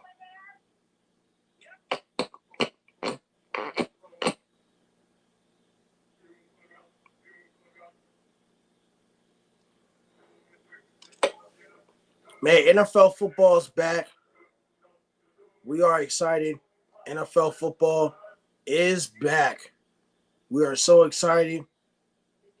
Faith, family, football, and the future content creation. Danny Fence fan says he should have started J-Mo instead of St. Brown. By the way, I want to appreciate you to all the haters. This is on Instagram, by the way. Remember all you NFL smart experts. All of you experts that picked the Bengals to beat my Patriots. You're so smart. You got it all down. I'm going to show it again.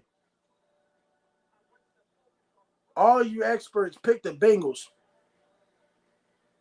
27-14, 31-17, 35-10, 24-9, 28-10, 20-10, 24-10, 26-11, 31-9, 26-13. We supposed to lose by 2 scores.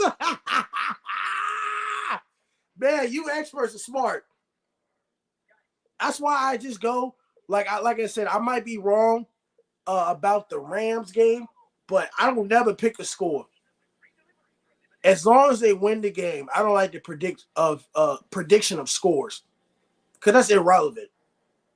That's irrelevant. Because sometimes you want a team to score a lot, and sometimes you don't. Sam Mason said there's no way the Steelers should start Wilson over Fields right now. Our O-line doesn't need a pure pocket passer for obvious reason. Fields to go 4-0.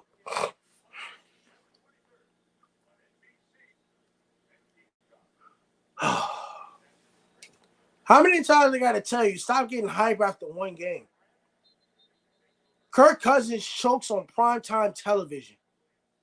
You kicked 6 field goals, bro. What did y'all do? What did y'all offense do? Y'all kicked 6 field goals. Atlanta kept you off the end zone. Kirk Cousins cost them the game. Atlanta defense kept y'all out the end zone. Y'all kicked 6 field goals. You kicked 2 or 3 of them for 50 yards. The defense did its job. You act like Justin Fields scored like 4 touchdowns. You don't want to sit up here and say that Russell Wilson was going to throw for 400 yards. Their offense sucks. Their offense is trash. They kicked 6 field goals. What are you getting excited about? You kicked 6 field goals. 6. Kirk Cousins threw 2 bonehead interceptions because he sucks on primetime television. How do you suck on primetime television with all the talent you have? Kirk Cousins has more talent in Atlanta than he does with the Minnesota Vikings. I understand it's week 1, but you sit up here acting like the Steelers just won by a lopside. You act like the Steelers won by a lopside.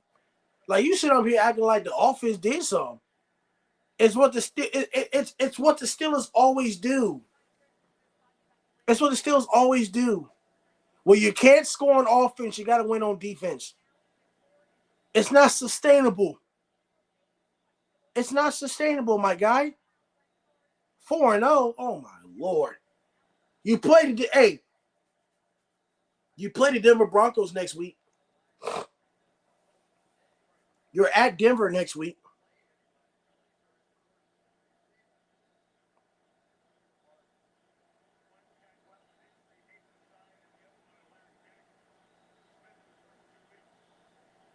You're at Denver next week.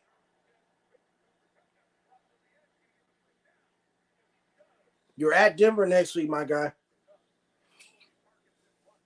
Don't do that to yourself as a Steelers fan. You're at Denver next week. I know Denver wasn't impressive in its week one, but you're at Denver. You ain't gonna win. You won at Atlanta. Congratulations. At Denver is a different breed than being at Atlanta. I still think you're gonna be last in it. You're still gonna be last in what, the AFC North? You're still gonna be last. You're still gonna be last. It's one game.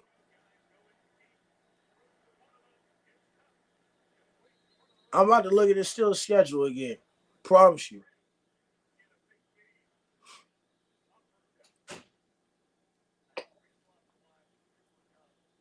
You're at Denver, at home against the Chargers, and you're at the Colts. Bro, your schedule is still tough. What are you trying to say? What are you trying to say right now? At Denver, at home against the Chargers, and at the Colts. You're not going 4-0. You're not going 4-0. Stop.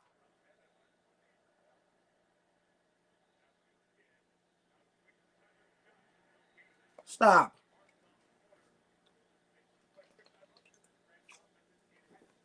Totem Pole Nation, type in the comment chat. Press the three hearts on the three dots. Spam the heart emoji. Comment. Ask any questions. Lions versus Rams, Sunday Night Football. Matthew Stafford versus Jared Goff. Detroit Lions up 17-3 in the third quarter. They're driving in field goal range. Kyron Williams got a 5-yard run. Do you think, type it in the comments, do you think that the Rams and the Detroit Lions are gonna face each other again in the playoffs? Type it in the comments if you think the Rams versus the Detroit Lions will rematch in the playoffs. You got 34 at the 31. They run the football. What's weird? They're going to have to go for it.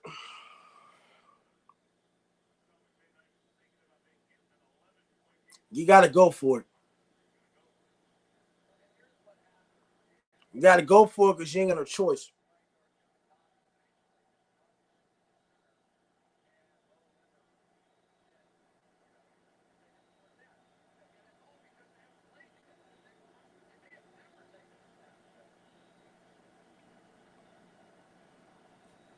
This is why I hate 4th and 3 at the 30-yard line.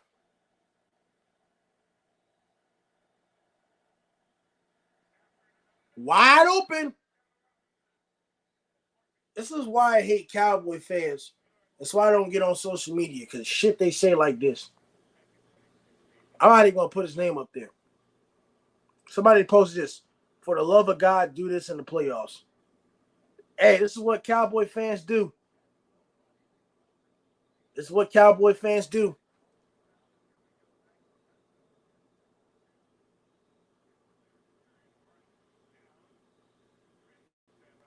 This is what Cowboy fans do.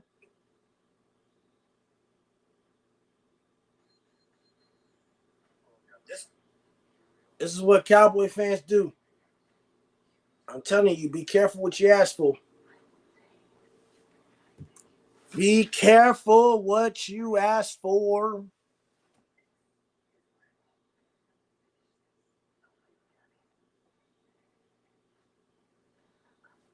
Be careful what you ask for.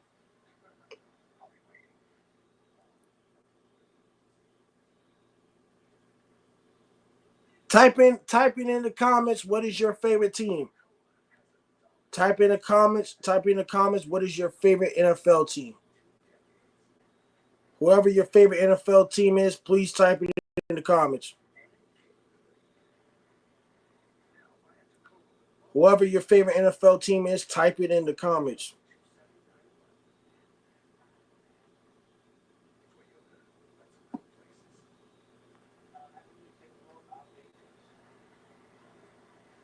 Type in the comments your favorite NFL team. You know, my team is the New England Patriots. They got a W over the Bengals. Ariel says the Raiders. The Las Vegas Raiders. How did you feel about today's game against the Chargers? What can y'all work on? Gardner Minshew's y'all starting quarterback. What can y'all work on in week 2? Because y'all do play the Ravens in week 2. Y'all play the Ravens in week 2. So how do you feel about the Raiders, Ariel? And how many wins will the Las Vegas Raiders have? Excuse me. Offense.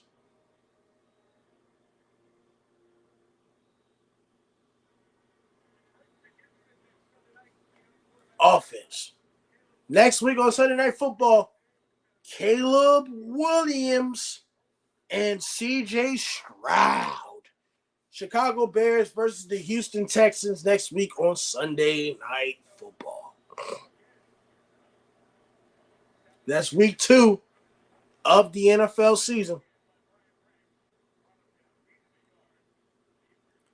You got about 4 minutes left in the third quarter, 4:50 and clock and ticking. Third quarter, Detroit Lions are up 17-3. Where is the money man? Where is the money man from Detroit? I know the money man from Detroit is very excited right now. He is very excited right now of what his Detroit Lions are doing right now.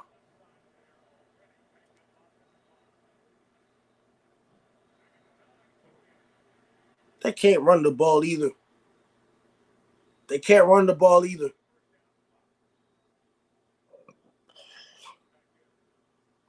All right, week 2 of the NFL season. I'm going to make my predictions. Obviously, we're going to do a live stream on the Bills and the Dolphins on Thursday night as well. I'm going to go ahead and make my prediction already. I'm going to go ahead and do it. Got first down. Rams burn the clock for 7 minutes on offense. They used the whole third quarter to burn clocks. That Detroit Lions defense is tired.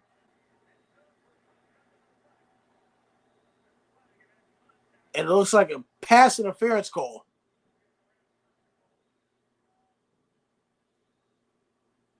Looks like a PI, so it looks like the Rams get the ball half a distance to the first down. Oh, we'll see what the call is right now.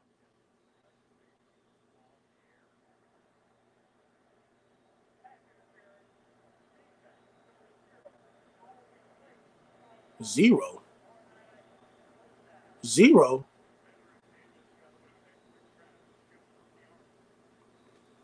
Someone, 23 got away with a grab. 23 got away with a grab.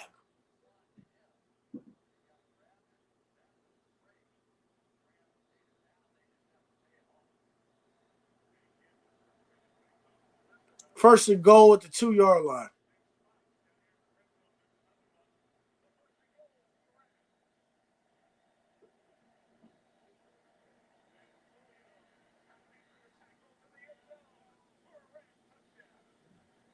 Rams scored a touchdown, 10-17. All right, so we'll go over week 2 predictions. Lambeau's predictions. Thursday Night Football, prime time television, Amazon Prime. The Bills versus Dolphins, a rematch of last year's game to win the division. Dolphins struggled, Bills struggled. It's at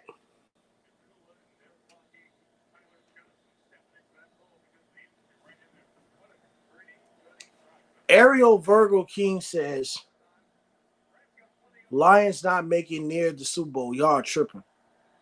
I'm not picking the Lions to go to the Super Bowl.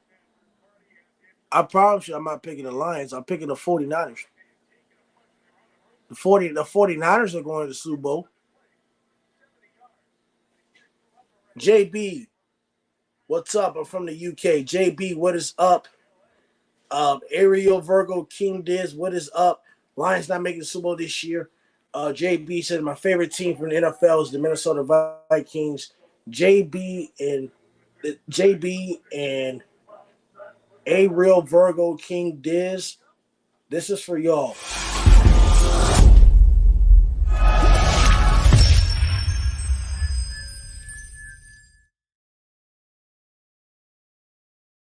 That is for y'all. JB says my favorite team is the Minnesota Vikings. Congratulations. They won 28-6.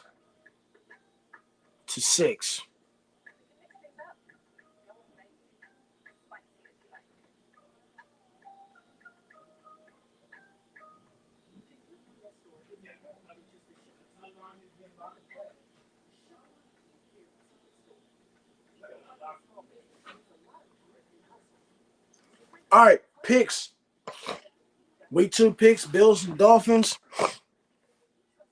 I did pick the Dolphins. They beat the Jags. They beat them. But it looked like they struggled. The Bills defense gave a lot of points. They had explosive plays. I would probably put the over under on the Bills and Dolphins game. I think both of these teams. Excuse me. Excuse me. I think both of these teams will score. But right now, the over under on the Miami Dolphins and Bills game over under is 50.5. I'll probably take. I'll take the under 50.5. I don't know who's going to win between the Bills and Dolphins. I'll take under 50.5 betting wise for Bills and Miami. It's tough. Dolphins started off slow. The Bills won, but they don't have no defense for real. So it's hard for me to pick. JB says, what's your favorite team? This shirt right here is my favorite team. The New England Patriots. The New England Patriots. A team that everybody hated on and said we were going to lose to Cincinnati week 1. But I'm over that now. I'm on to Seattle. Week 2, we play Seattle, so I'm on to Seattle.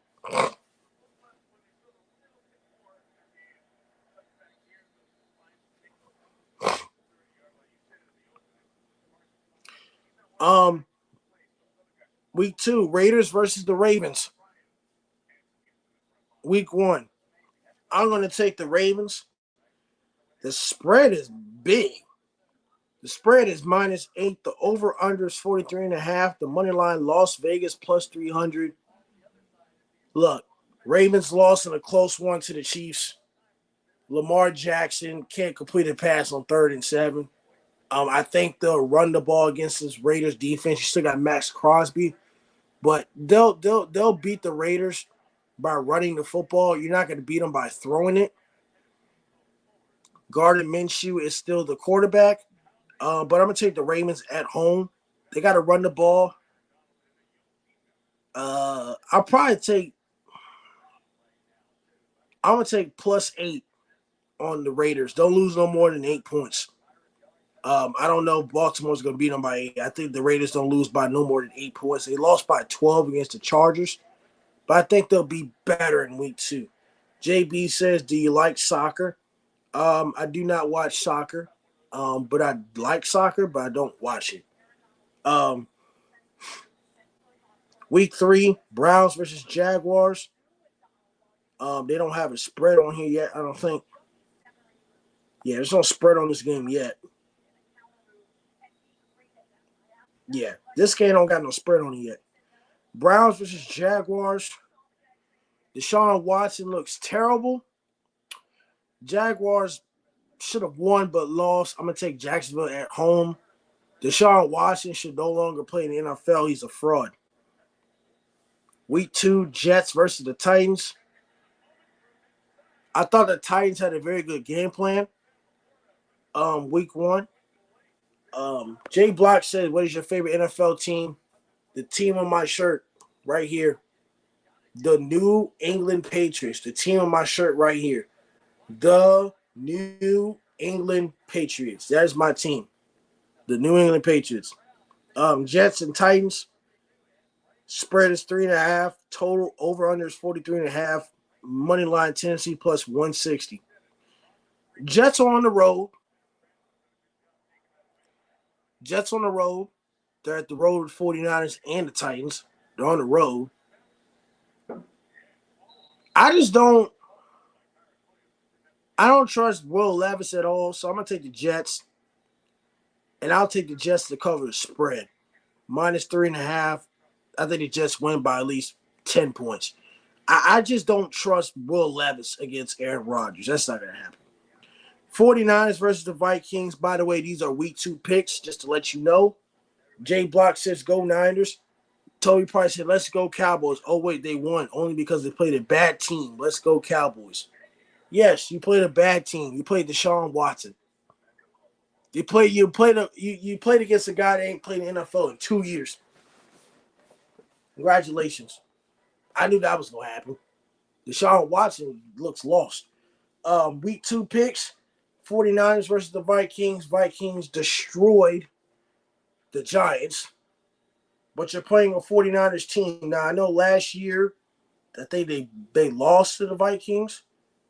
They're at Minnesota in a dome. Jaden McCarthy is out. I don't see Sam Darnold beating the 49ers. I don't see how that happens. There's no spread on this yet. But I'm going to take the 49ers to beat the Vikings. Next game, Chargers versus Panthers.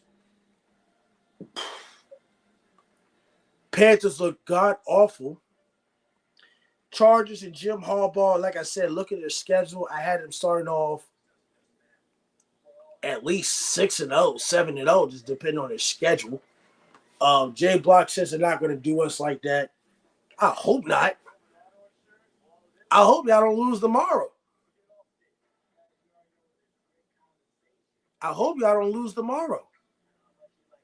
Talking about I hope not. Yeah, I hope y'all don't lose tomorrow.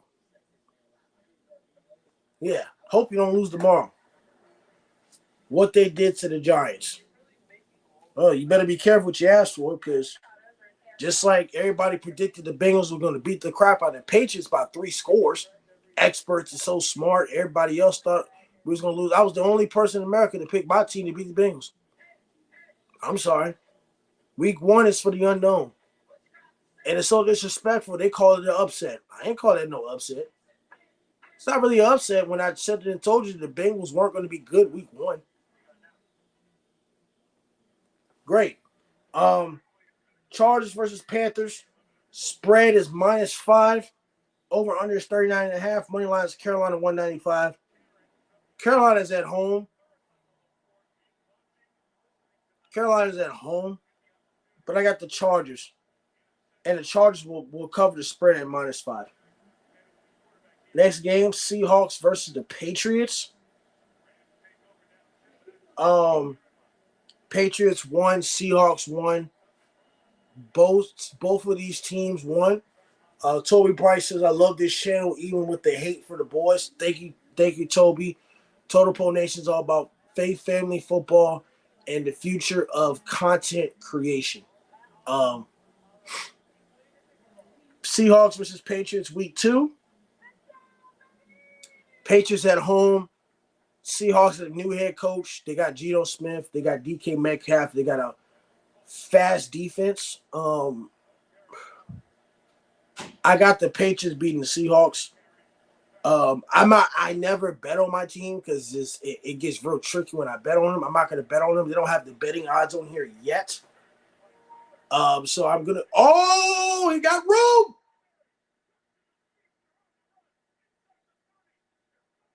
Big receiving by Johnson. Big catch by Johnson in the Rams. And it looks like the Rams are trying to tie. The Rams are going to tie. It looks like a big drag route. Oh, my God. He made everybody miss. He made everybody miss. Wow. He made everybody miss.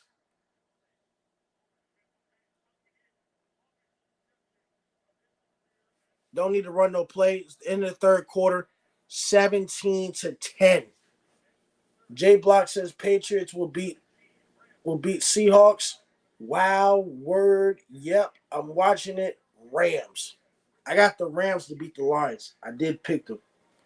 I got the Patriots beating the Seahawks. We'll go 2-0. I think our offense needs to be better, and I think our defense doesn't need to be complacent. We had a great job on defense. If we force turnovers, we'll be fine. They still got Tyler Lockett, I think, and they got DK Metcalf. So we are going to have to deal with DK Metcalf, a big size wide receiver. And watch out for that Seattle defense. Let's see the Seattle defense is going to be very, very, very tough to deal with. I guess we'll win by like 3 points. So it's going to be hard. We will beat you guys in week 4. We'll see. We'll see. Be careful what you ask for.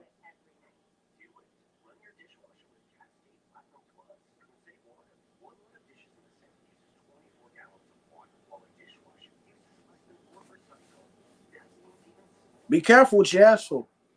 All right, next game, Saints versus Cowboys. Dallas doesn't have a run game. I know that the Saints destroyed the Panthers, but I'm gonna take Dallas at home. I just don't know. The spread is 6.5. Over under is 45.5. Money line is New Orleans 240.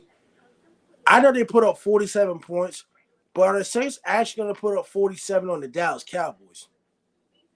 Can their offense score like that against a tougher team? I don't see it. I'm going to pick Dallas just because their defense flies. I know they don't have much in the running game. They're at home, but I'm not. I can't pick the Saints over the Cowboys. I know they don't have a run game, but it's like, is Derek Carr going to have the same efficient game as he did today? So I'm going to take the Cowboys right now. Or if I bet, I'll take the over-under is going to be over 45.5. But betting on that, I might stay away from that. Giants versus the Commanders. I hope you don't put that game on television because it's Washington and whatever. Rather put the Seahawks and Patriots on TV, but y'all want to put the Giants and the Commanders, both teams that goddamn suck. J Block says Chiefs or Niners week 7. 49ers. Matthew Stafford has the ball. Fourth quarter just started. He goes to Cooper Kupp for about 6 yards. 14 minutes left in the game. We're in the fourth quarter. 17-10. Detroit is up against the Rams. Looks like the Rams are going to drive to try to score a touchdown. Giants and Commanders. I'm going to go ahead and pick the Commanders.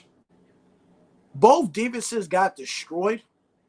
Commanders are at home. I trust Jaden Daniels over Daniel Jones. Bucks versus Lions next week. Lions are at home again. Hopefully they don't blow the lead. Play action pass. Touchdown. PI.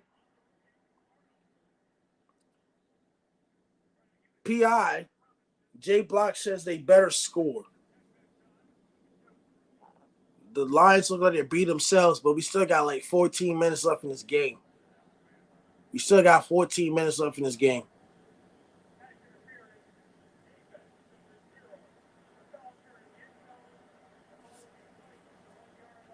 Bucks and Lions next week. The spread is 6.5. Over under is 48.5. Money line is plus 240 for Tampa Bay. That's gonna be tough. I'll give you a prediction by the time we do Thursday night football, because I don't know. Because if the Detroit, I feel like if Detroit wins, they'll lose the next game, it's hard for me to watch Detroit go 0-2. Because they're not going to drop 0-2 when they both play at home. Jay Block says who won, Dallas or the Browns? Cowboys beat the Browns I think Cowboys beat the Browns 33-17. Yeah, 33-17.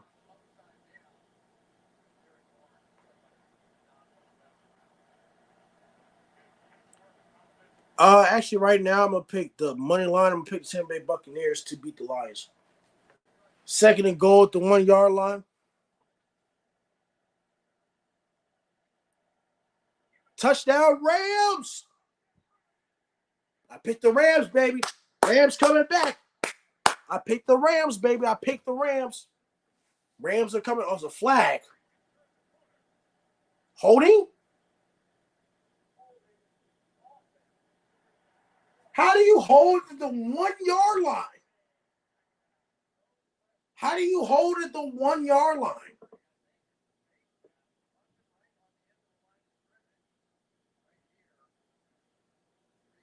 Oh, you grabbed. You didn't have to do that, bro. Bro, come on.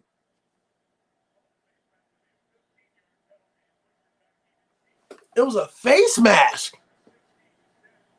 How do you grab a face? You don't need to grab a face mask at the 1 yard line. Let's go holding. Oh, man. Bro, you grabbed the dude face mask.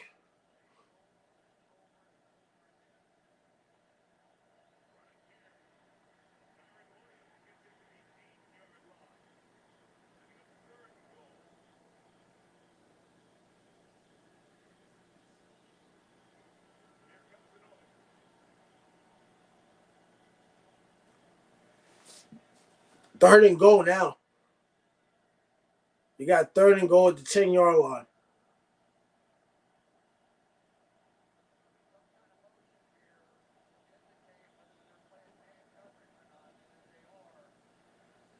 Third and goal at the 8 yard line. Third and goal. What are they going to do here? Trips left.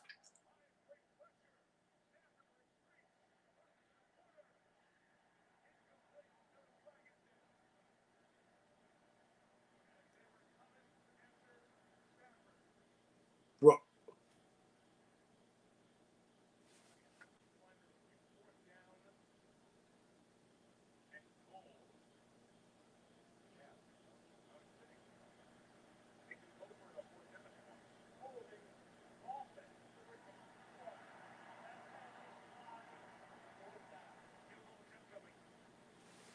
Bro, they had 2 holding penalties.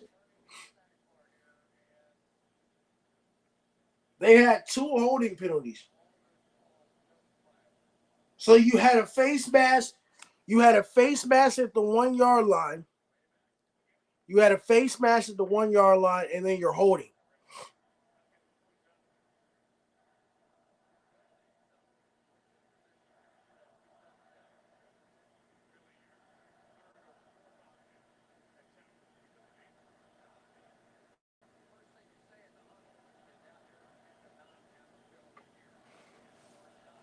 Man, that's how you beat yourselves.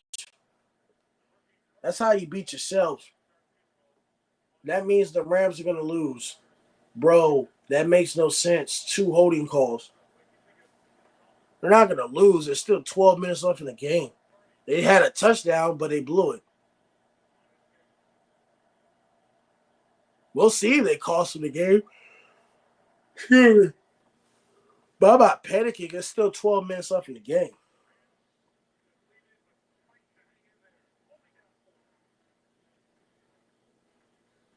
I'm going to pick the Bucks to beat the Lions. Money line plus 240. Week 2 picks. Colts versus Packers next week. I'm going to pick the Colts. The Packers lost Jordan Love for like 6 weeks. So ain't no backup quarterback from the Green Bay Packers is going to beat AR5. So I'm going to go ahead and take the Colts. Spreads -3, over-unders 47.5, plus money lines plus Green Bay 140. That's probably going to change because Jordan Love got hurt. But I'm going to take the spread. I'm going to take -3 for the Colts. Rams versus Cardinals next week. I'm gonna go ahead and take the Rams. Cardinals have a great team. It's a divisional game. Cardinals are at home after blowing a huge lead against Buffalo. Marvin Harrison Jr. was wide open in the end zone, and Kyler Murray did not see that. So I would go ahead. Oh, excuse me. Sorry for the yawning. Long day. Long day. I'm going to go ahead and take the Rams to beat the Cardinals. Steelers versus the Broncos. I'm taking the Broncos. I mean, whether you start Justin Fields or Russell Wilson, Jay Block says Rams over Arizona. Yeah, I got you. Steelers Broncos. I'm taking the Broncos. It don't matter if you start Justin Fields or start Russell Wilson. I mean, Steelers fans are getting hyped because they beat the Falcons. Kirk Cousins sucks on Monday Night Football, and then the Steelers kicked 6 field goals. So the offense didn't do shit. They kicked 6 field goals. Justin Fields, the quarterback, they kicked 6 field goals. So offensively, they didn't do nothing. It was their defense. But when you look at it from the Steelers defense, how long is that sustainable for? Congratulations, you played a guy that sucks on primetime television. Kirk Cousins, who sucks. Kirk Cousins has hella more talent in Arizona than he did with the Minnesota Vikings. And he still can't get the job done. I'll give the Steelers credit, but winning like that ain't sustainable. That's why they go to the playoffs every time and get smacked. I got the Broncos at home. It's at Mile High. I got the Broncos at home to beat the Steelers. Jay Block says he has the Rams. Bengals versus the Chiefs at Arrowhead Stadium. Both teams will be ready to play. It's the rematch of the AFC Championship game from 2 years ago, a rematch from the divisional round. I mean, it's multiple AFC Championship games, all the other stuff. They bet each other multiple times. Joe Burrow versus Patrick Mahomes. Look, I rewatched the schedule when Totem Pole Nation had the NFL live streaming schedule when nobody really watched it. Even if real Totem Pole fans of real teammates of Totem Pole Nation watched it since day one. Excuse me, we had no viewers. Excuse me, we had no viewers on the NFL schedule release, and I think I got clowned by 3 people in there that laughed at me and said that I said the Bengals will start off 0-2 when they're going to lose to the Patriots week 1 and lose to the Chiefs week 2, which it looks like it's going to happen. It looks like it's going to happen. So, look, Bengals are not good at the beginning of the season. Bengals fans got cocky.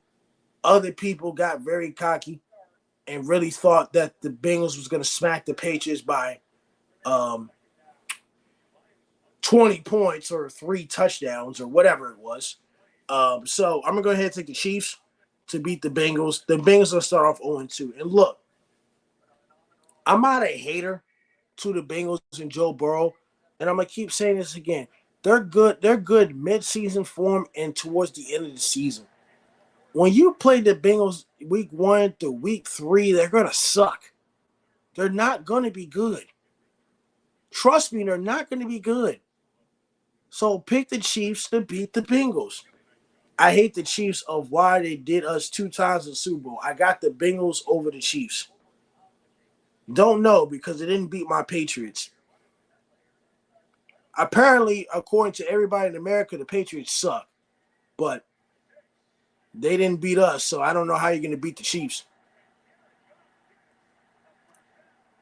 Sunday Night Football, the Bears versus the Texans. C.J. Stroud versus Caleb Williams. You have one quarterback in the second year, one quarterback in his first year. Great defense from both teams. I think the Texans going to beat the Bears. They're going to struggle. I think the Texans have a real defense. I'm gonna take the Texans over the Bears. Just because that defense. I mean, they both have great defenses, but I think the defense is gonna really check what Caleb Williams is really made of. So I'm going ahead and take the Texans. You got a lot of weapons and wide. You got young wide receivers for the Houston Texans.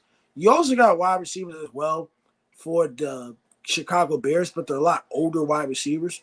I'm gonna take the younger wide receivers over the older ones. So I'm gonna take the Texans at home to beat the Bears on Sunday Night Football. And Monday Night Football, you have the Atlanta Falcons. Atlanta Falcons versus the Philadelphia Eagles. It's Kirk Cousins on primetime television. I'm gonna go ahead and take the Eagles. If Kirk Cousins is on primetime television, right? If Kirk Cousins is on primetime television, right? Let's be honest. If Kirk Cousins is on primetime television, why am I going to pick the Falcons to beat the Eagles? If Kirk Cousins can't win on primetime television. Check CJ. John Whistle Jr. said, which team has number one right now? Number one what? Number one what? Number one what? I mean, it's only week one. Who has number one of what? It's only 1 week. We're not even done in week one. We still got one more game tomorrow. Jay Block says Niners are going to beat y'all week 4. We'll see. Just like I heard months ago, since April, the schedule came out. Oh, y'all going to lose to the Bengals. I heard that shit too. Y'all just keep talking. Keep talking about how bad the Patriots going to be and certain teams we supposed to lose to. We beat them. Niners going to beat y'all. Okay. Okay.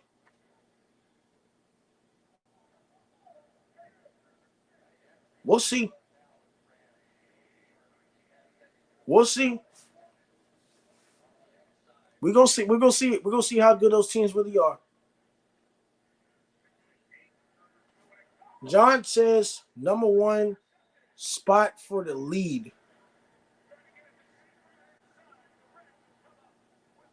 I don't know yet. I don't know who has number one spot just yet. And it looks like Jared Goff just threw a pick. Jared Goff threw a pick, ladies and gentlemen.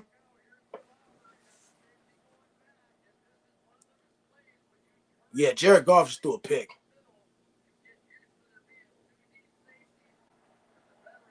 I'm not saying that the Patriots are bad, bro. I never said that. Y'all are a good team. I'm not talking about you. I'm talking about other people, other fans, other people I interacted with. I ain't talking about you. You ain't the only person on this live stream. I got millions of people I talk to a day. I know who they are. I don't got to say their names. I know who they are. I know who they are.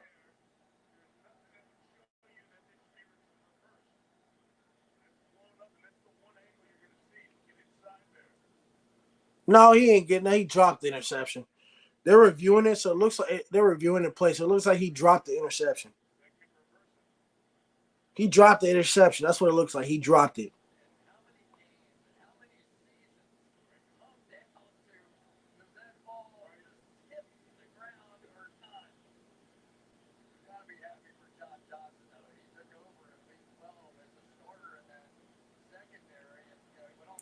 That was an interception. That wasn't no interception. He dropped it.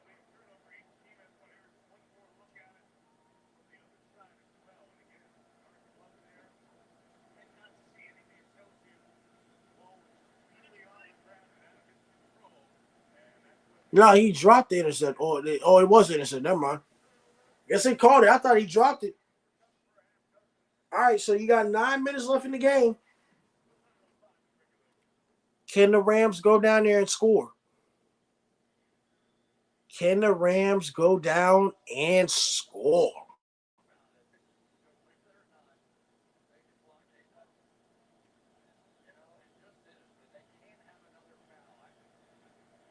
Second and 3, 27-yard line.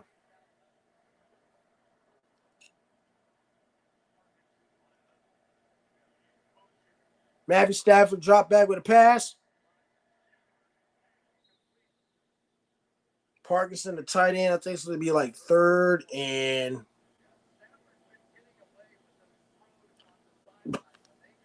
it's going to be like 3rd and 1.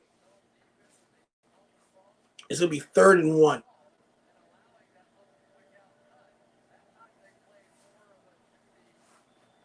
Third and 1.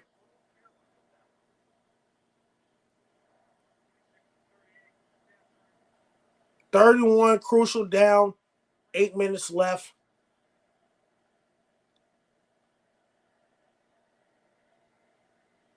They're throwing the ball on 3rd and 1. You got the first down, though, but I don't agree with 3rd and 1. 3rd and 1 and 3rd and 2 are passing downs in the NFL.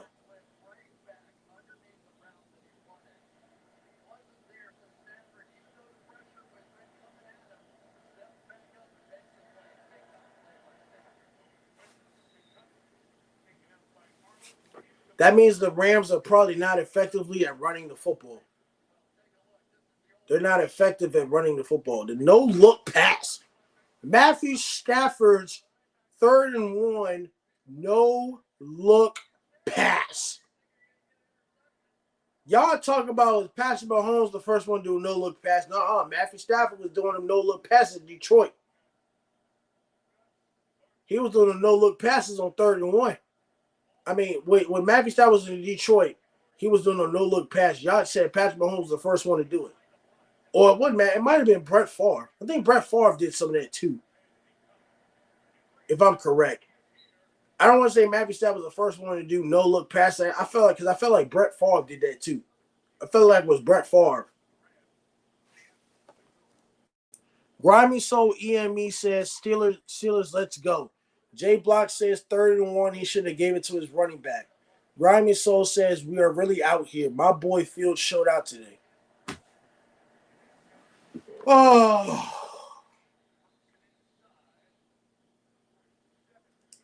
Is it okay, Total Pole Nation, to the team of the Total Pole Nation? Is it okay if I could go to sleep? Here come the delusional Steelers fans. Sit up and said Justin Fields balled out. Oh my goodness.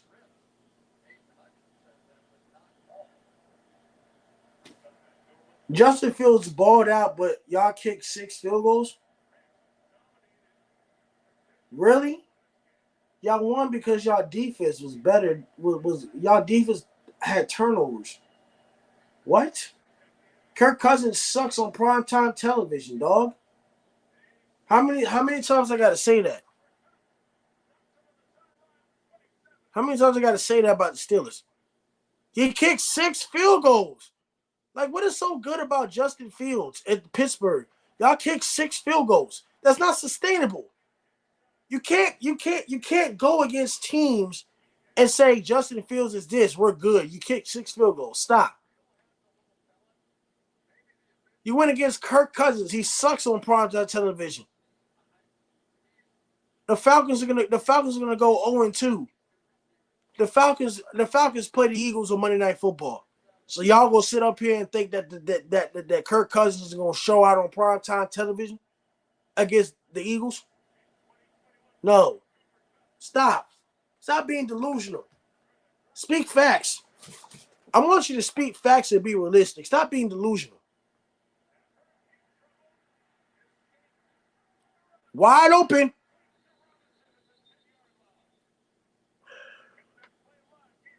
Jay Block says, ha. Grimy Soul EME says, what do you think about the Tom Brady potentially being part owner of the Raiders? He just wants to be around NFL football and he wants to make money. I wanted to touch a nerve. I know we were dog water. My guy mad, he does, bro, not gonna lie. I'm not mad at nothing. That's not my team. I'm not mad at anything. I'm mad. I'm trying to tell y'all the truth because y'all don't like the truth. Y'all like to be lied to. Touchdown Rams. Touchdown Rams. 2017 against Detroit. Touchdown Rams. How you gonna tell me that I'm mad? I'm not mad. I see. I understand this now. You know what I understand? You know what I understand? You know what I understand? And I'm not trying to be racist, right? I'm gonna just tell you the truth. I'm gonna tell you how it is. I'm gonna tell you how it is. I'm gonna tell you the truth. You know what? Cause I feel like this. I say it like this. I say it like this, right? I say it like this. This is why certain people. This is why certain people like to be in politics. Mainly white people. White people like to be in politicians. Most white people like to be politicians because here in America, y'all like to be lied to. Here in America, y'all like to be lied to. Me, I'm going to tell you the truth. Whether you're joking with me or not joking with me or whatever, I'm here to tell you the truth. And I'm sorry, I'm going to keep saying this. The truth is going to set you free. And some of y'all don't like the truth. Some of y'all are just flat out liars. You're flat out liars. Some of y'all are just flat out liars. I understand why everybody wants to be a politician. This is like this right here is like being in politics. We're opposite of politics. We're opposite of ESPN. We're opposite of Barstool and Fox and all them other sorry ass networks. We're opposite. We tell you how it is. We tell you the truth. And some of y'all don't like the truth. And what I say about the Steelers, what I say about the Cowboys, what I say about certain other teams, what I say about the NBA or college football or whatever it is, y'all don't like the truth. Don't blame me because you don't like the truth. The truth is the truth. I don't change the outcome of what it is. I'm sorry that Colorado didn't beat Nebraska. That's not my fault. I understand that we're not always right. I understand that we're not always right. I understand that we're going to be wrong. I was wrong on some NFL picks today too. But don't make delusional picks. Don't get mad at me because I told you what the outcome was going to be. I'm sorry I have a God-given talent of somewhat predicting the future of certain things. I'm sorry. That's what it is. Actually, I'm not going to apologize that I predict the future on certain things. I'm not.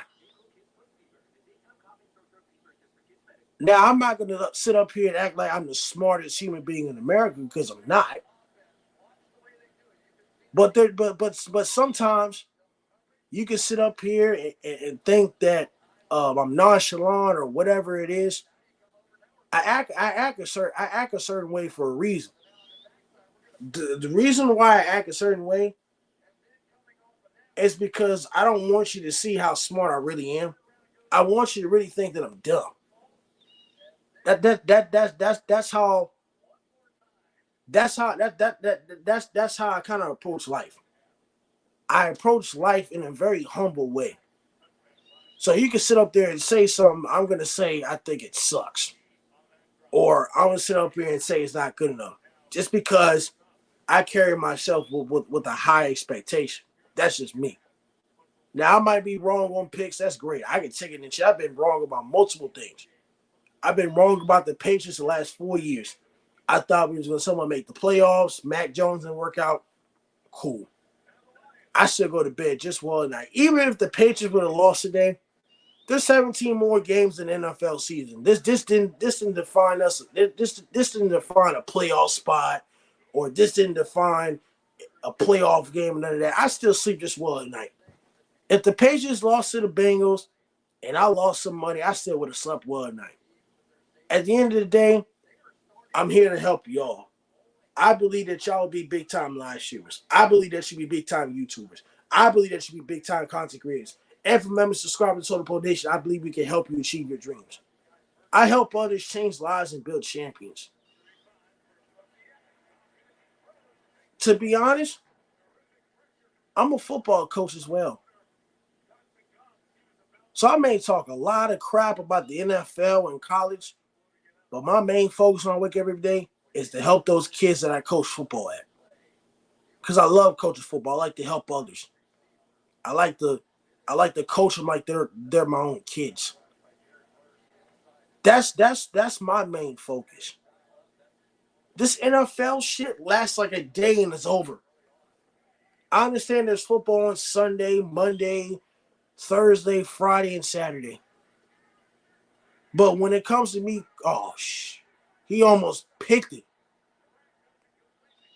Rams dropped the interception, by the way, so it's 4th and 5 on Detroit. He dropped the interception. But to get back to, before I go back to football, at the end of the day, when it comes to me coaching the football kids that I have is more important than me watching the NFL. So maybe in some live streams where, maybe I wasn't as energetic at the time back in the summer. Maybe, I'm quiet, I'm this, I'm that. There's other things that are not as serious at the time. Like I said, I love Total Pro Nation. That's faith, family, football, and the future of content creation. That's helping others. But at the end of the day, when you're helping kids, especially when you're coaching profession, football, basketball, whatever it is, sometimes certain shit like trolling on social media is just not that important. Some things aren't that important. It's to make sure that the person is okay. It's to check on people that you care about that's more important. This football shit lasts a day. This football stuff lasts a day. And I got to go to work. And then I got to coach my team. Like, this stuff lasts a day. NFL lasts from 12 to 12. Then when it comes to Monday Night Football, you work a regular job. Then you do what you got to do. And then you have Monday Night Football. Like, this is nothing. Football is a season. When you make bonds with those kids that you coach, whether it's football, basketball, volleyball, soccer, whatever it is, that's lifetime. Depending on how close you are with certain players, that's a lifetime. Football is just a game. Me betting money against other people on the phone, or me betting other people against people that I know, this shit's a game, bro. It's not serious. It's a game. What I mean is a game is like, yes, we still pay our bets, but this is a game. This ain't life. Like, it's not real. You know what I'm saying? Like if you still lose a bet, you're still gonna pay, yeah, but like it's not the main focus of life. It's not. Oh, I lose a bet somehow. It ain't gonna be the end of the damn world. I get a chance to win it back. Or if my team lose, am I going to sit up there and cry? No. I'm a coach. I lost games too. I take it a lot harder than the Patriots losing. Like, football, it's passion. It's part of my life. Me coaching football game, I take that a lot harder than the Patriots losing. Luckily, I won this weekend. Congratulations. My team is 1-1. We won 27-6. I still think we sucked in the fourth quarter because we kept getting penalties. That's more important to me than this NFL game. I'm just being honest. I don't mean to rain on it for so damn long, but there's some things that are more important than others, and it's just called getting your priority straight. I'm a process guy. I get on Total Pro Nation while I'm not coaching, while I got free time. And I love Total Pro Nation. I'll be part of Total Pro Nation forever. But the first thing I do is I'm a coach. I got to make my bread. I got to make my money. I got to make sure my bills are paid. And I got to make sure those kids are right. That's my job. As of right now, until my football season's over coaching, this is the third thing that I'm worried about. So if I'm wrong about picks, oh well. It's not that important. It's not life or death if I get a pick wrong. It's not gonna be life. Oh, if the Patriots lost today, I'm gonna kill myself. Like, bro, what? Like, it's one game. We got 17 more games to go. It doesn't matter how you start; it matters how you finish. But that's it for me on that one. Grimy says I'm with you. Grimy says predict the future of the Patriots. I'm gonna keep saying it. 89. 8 wins, 9 losses. We're not picking the top 5. And I'm gonna get my $2,000 bet from the man for soul. That's what's gonna happen. I'm gonna get my $2,000 in January. That's what's gonna happen. I'm gonna get my $2,000 by January. Jay Block says, "Don't say your quarterback balled out and then kicked 6 field goals." Amen. Steve the Racer says, "Who will win the Super Bowl?" The 49ers. Grimy says, "Jay Block, you sensitive. I know my team was shit today. Still my team though." Grimy says, "You ain't lying." Thank you for everybody that's tuned in tonight at Totem Pole Nation. This is for all of you in the chat, all of you that are watching right now.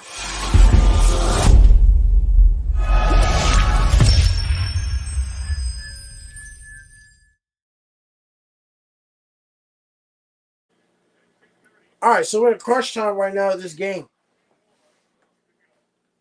This game is crunch time. This game is crunch time. Crunch time. 2:30 left in the fourth quarter. Detroit Lions have used their timeouts.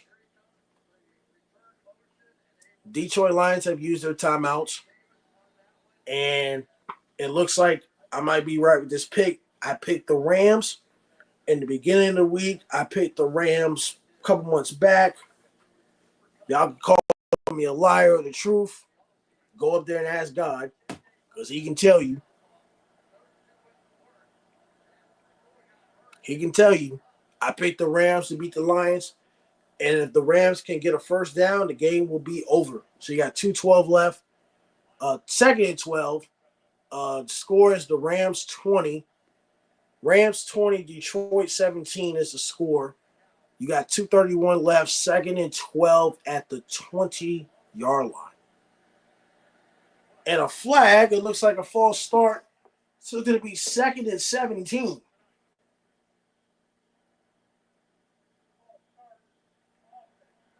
Beating themselves with this false start penalties.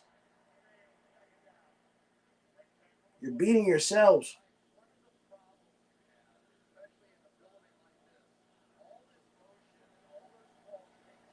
You're beating yourselves with penalties. You're beating yourselves.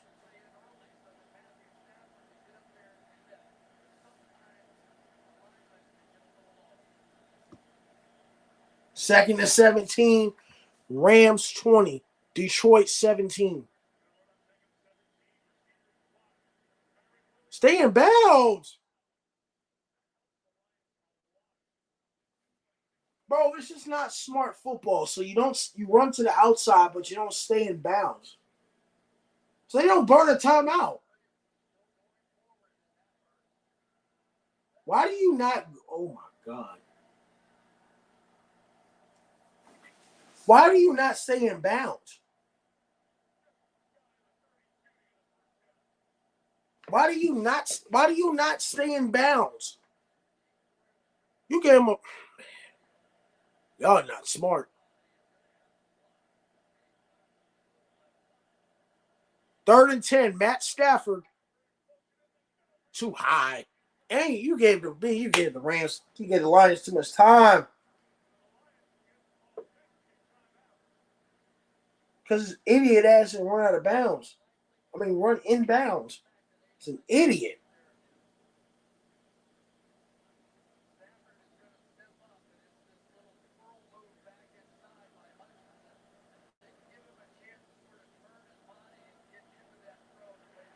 He was open, but he should have ran inbounds. They would have had one timeout left. They got 2.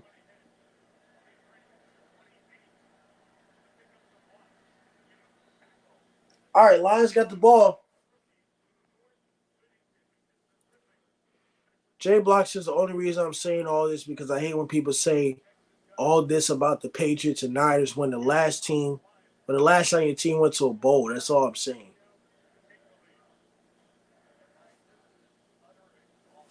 Last time Patriots won a Super Bowl was 6 years ago.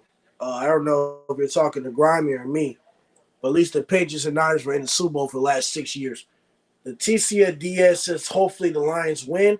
Jay Block says don't say Justin balled out. Not you. All right. I'll just read in the comments. 2-minute warning. Not you. Steelers. 2-minute warning. Detroit 17. The Rams 20.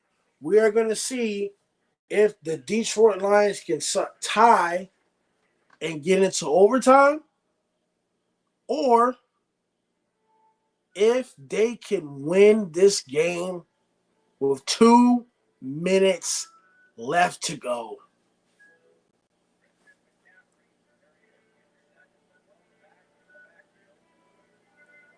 We'll see. Can the Rams still win it by a turnover? Or can the Lions go back in there and win?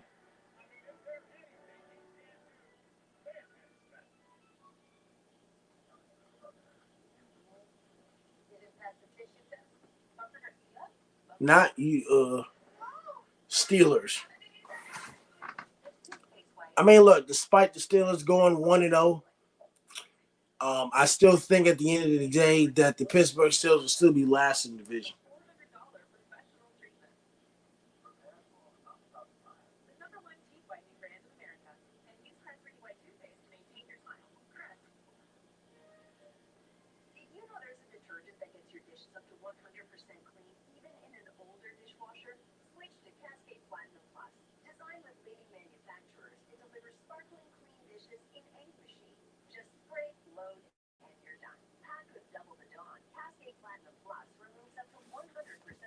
Jay Block says the last time the Steelers went to a Super Bowl was in 2010. We went last season. Yeah, because you know why the Steelers ain't been in Super Bowl since 2010? Because they hadn't found a replacement for Ben Roethlisberger. And when it comes to the Pittsburgh Steelers, they always have the damn talent. They just can't make it. Steelers had Antonio Brown, Le'Veon Bell, Big Ben, Martavis Bryant, and still can't make a Super Bowl. And the Patriots had wide receivers like Julian Edelman and Chris Hogan and no-name wide receivers. Well, y'all had Tom Brady. Steelers had plenty more talent than the Patriots, but you can't beat them. But, hold on. You didn't have a good defense. Y'all defense is not the steel curtain defense. Meaning you didn't have a James Harrison or a Brett Kiesel or Ryan Clark or Ike Taylor. You didn't have a steel curtain defense. Your defense was ass for like 10 years. The Steelers said, oh man, 15-yard penalty. Laporta caught the ball from Jared Goff, and it looks like a helmet-to-helmet hit. Helmet-to-helmet hit.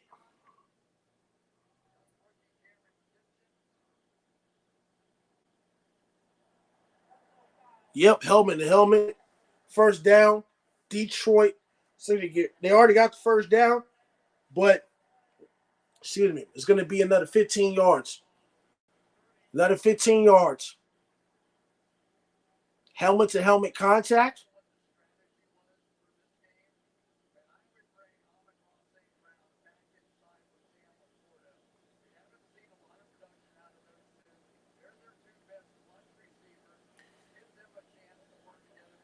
Exactly my point. I hate Steelers fans, bro. I hate Steelers fans and Cowboy fans.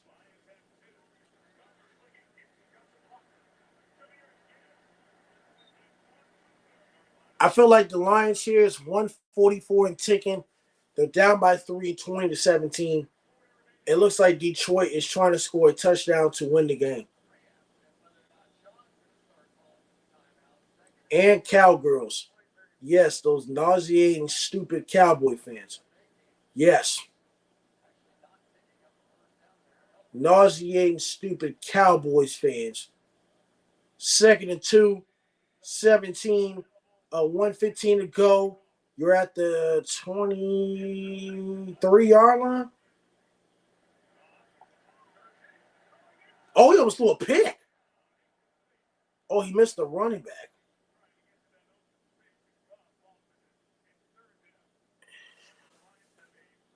El Tavor says, who you think will win? The Lions will beat, not the Lions. The Rams will beat the Lions. The Rams are going to beat the Lions. I got the Rams. Third and 2.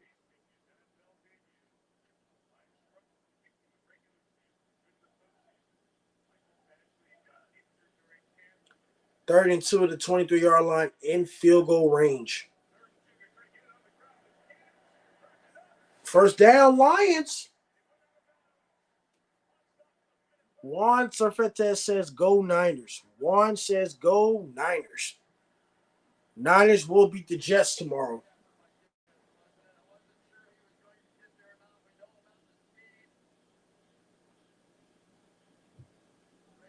Pirate Hooker says, I got Rams plus 9.5 at halftime.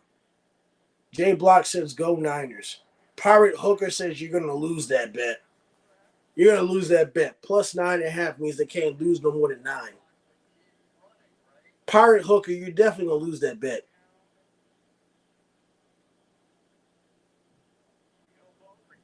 That means if you put plus 9.5 in a bet, they can't lose no more by 9. And the Rams are going to win, so I don't know how you're going to put plus 9. I don't even put that bets at halftime. That's too risky.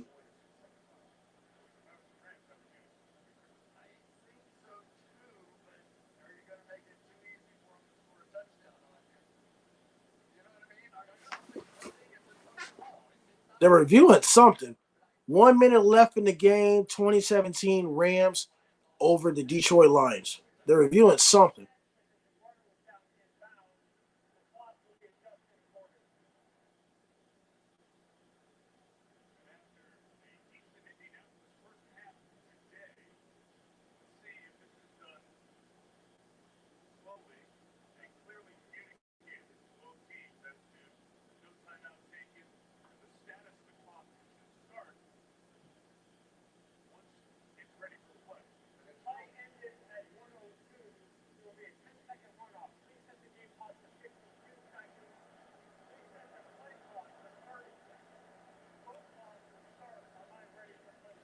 Ten-second runoff. Look, they're reviewing the spot of the ball or where he laid out of bounds. So it's going to be a 10-second runoff. Instead of a minute, it's going to be a minute, 2 seconds. It's going to be 52 seconds. And the clock is here, right? Excuse me. Sorry for the yawn. Long day of football. Long day of football. Giving you this energy. Oh, you almost threw a pick. If I'm Detroit, I'm just settling for a field goal. If I'm Detroit, just run the ball. Take this game to overtime. Don't do nothing stupid.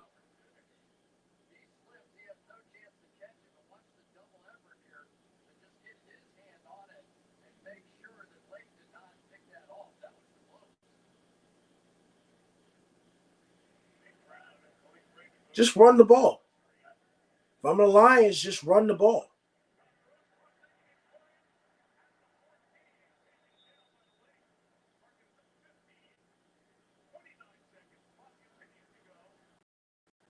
What are you doing?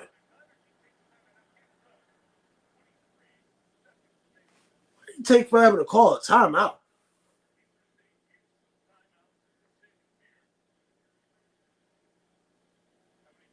You sit up there. You were down with, you caught the ball in the reception. You were down with 32 seconds. So you sit up there and burn 8 seconds. Why would you burn 8 seconds and call a timeout, bro? Like, if you don't want the Rams to score, just run the ball and take it down to overtime. If you don't want the Rams to touch the ball at all in the fourth quarter. I feel like I'm smarter than half these NFL coaches in the league. Because they some of their clock. Now I'm not saying I'm smarter in X's and O's, but certain coaches in NFL's clock management is god awful. Jay Block says Rams gonna win. Pirate Hooker says no. Jay Block says almost. Jay Block says right. I wouldn't throw the ball, dude. Just run it. Run the ball. Like, this is a way you still give them time. You act like the Rams can't do that with 12 seconds. Like, just run the ball and burn it down. And then you wait till 0.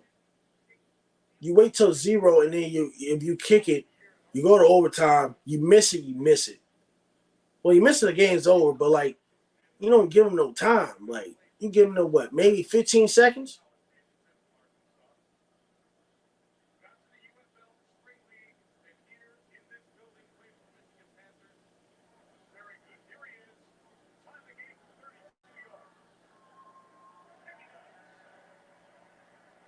All right, you gave them 2020. Rams in Detroit at 2020. 17 seconds left to go.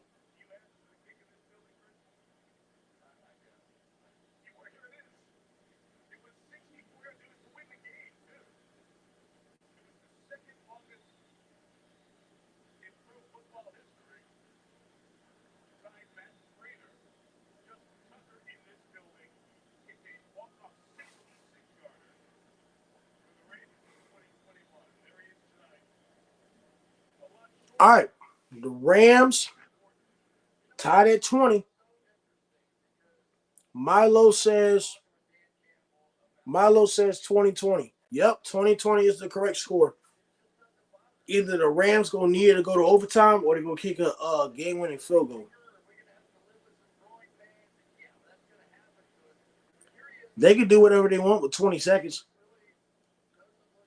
17 seconds left in the game. They can do whatever they want. They can do whatever they want.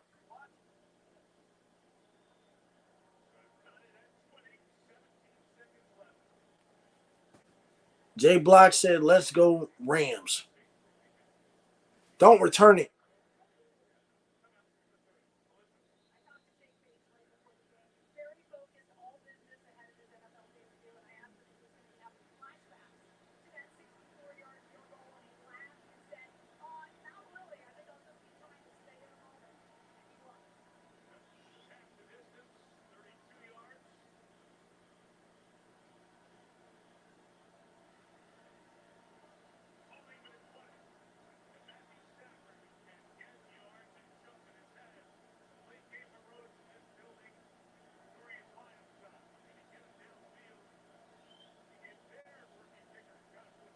Oh, they gonna try it.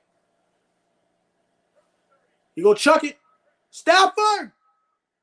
Why would you? Oh!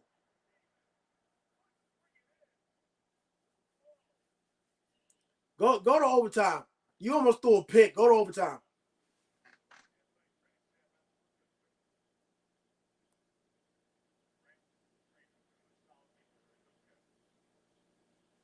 Oh my God! How did you drop the pick?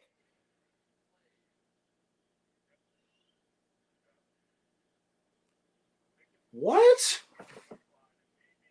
How did you drop the pick?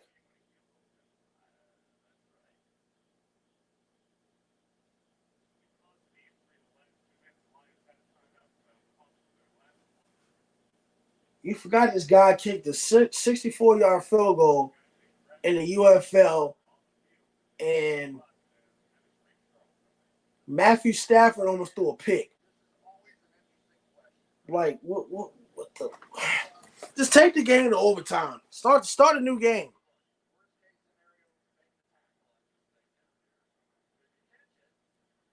It's not like, come on, bro. Stop trying to chuck the ball. You almost threw a pick. I know you got 3 timeouts, but it's like, dude, Lord of mercy. Lord of mercy, please help me. Juan says, yep. Juan agrees.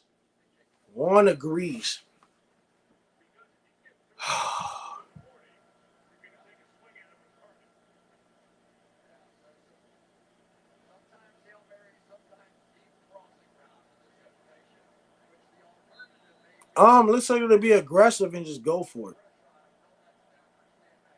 Just run the ball.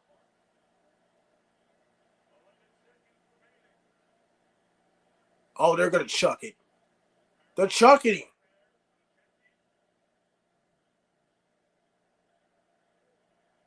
They're chucking it.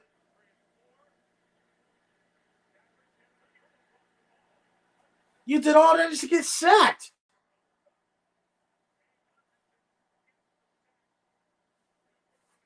I would have just took a knee.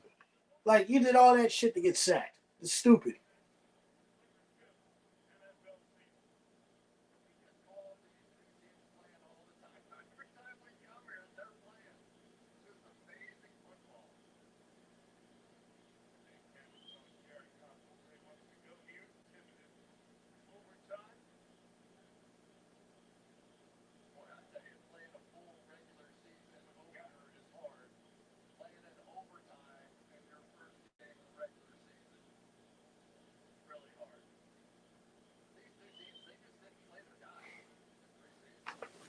Overtime, baby. It looks like we'll be working overtime. Overtime.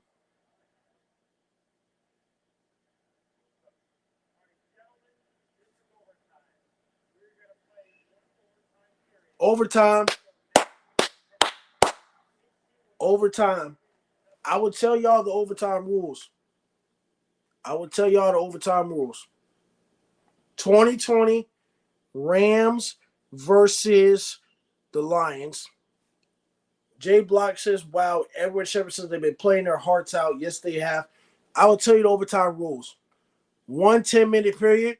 Each team will have the opportunity to possess the ball unless team receiving kickoff scores a touchdown or defense scores a touchdown or safety. If the teams are tied after one possession, next score wins the game. Game can end in a tie. Each team gets a timeout and all instant replays are reviewed in New York. That is the rules of overtime.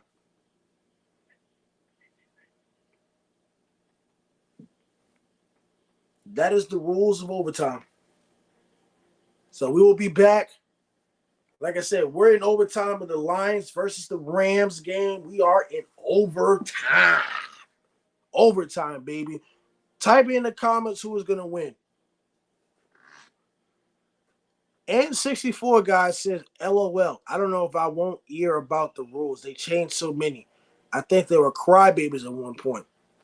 Buffalo Bills were crybabies, or the Chiefs were crybabies because we beat them in overtime or something, and they wanted the ball back.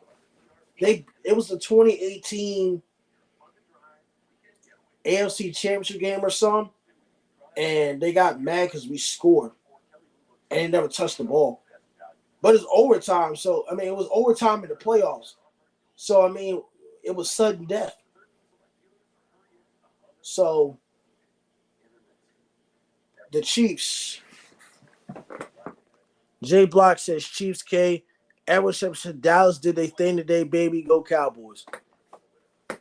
Oh, you Cowboy fans are something else today. You Cowboy fans are something else today.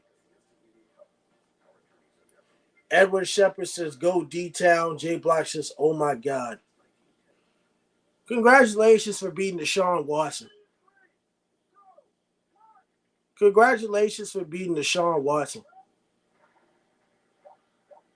That's all I got to tell y'all.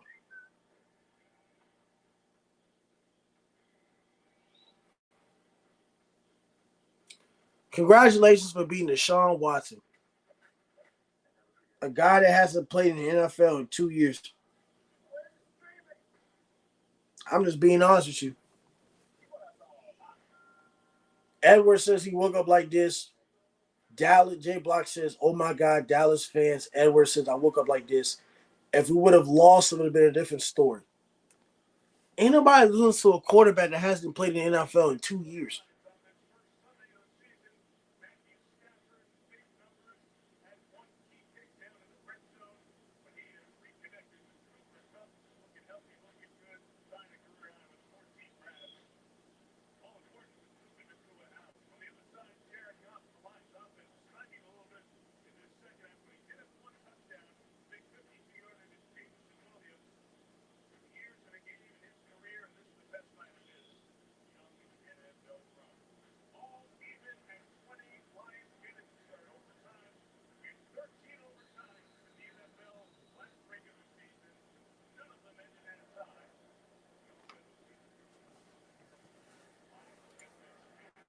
Jay Black says Cowgirls boo ever since they played him. Stop hating that we won. How am I hating? Y'all Cowboy fans celebrate teams you're supposed to beat. You're supposed to beat the Browns. Stop celebrating on team you're supposed to beat. How am I hating that we won? You celebrate the team you're supposed to be. They suck. I don't trust them with Deshaun Watson. Like, come on now.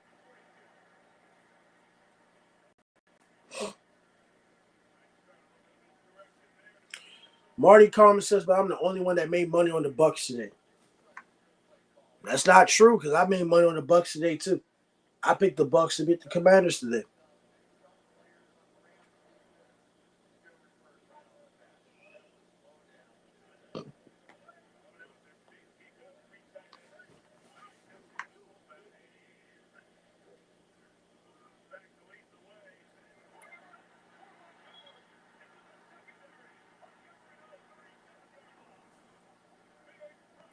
So why they say we're supposed to lose? Y'all beat the Browns and think y'all beat a number one team, the Browns, and we hate. Give us our props that we won. Congratulations. The Dallas Cowboys won the Super Bowl by beating the Browns. Y'all won the Super Bowl by beating the Browns. Yay! Yay, you beat the Browns. Congratulations.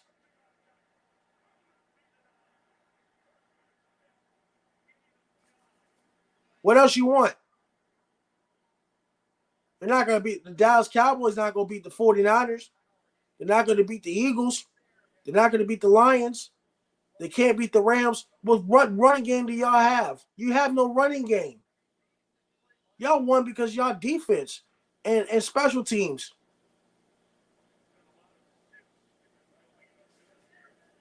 Edward Shepard, so they say they had the number one defense. Marty Coleman says, and my other team, the Dolphins, won too. There was a time we had was the Dolphins. Yeah, the Dolphins struggled in Jacksonville. I picked them too, but the Dolphins struggled in Jacksonville.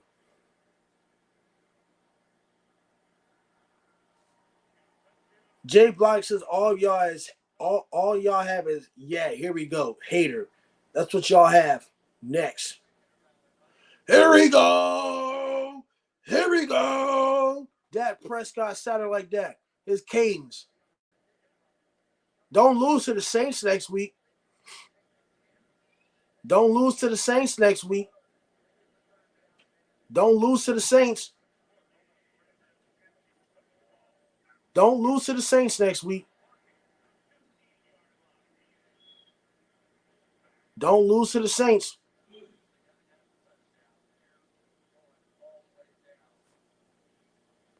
Jay Block says, ha ha. Edward says we won. Don't lose. If they lose, go live. I'm going to go live whether they win or lose. Miami is good. Is Miami going to beat Buffalo next week? Because Miami can't beat teams above 500 and they can't play in cold weather.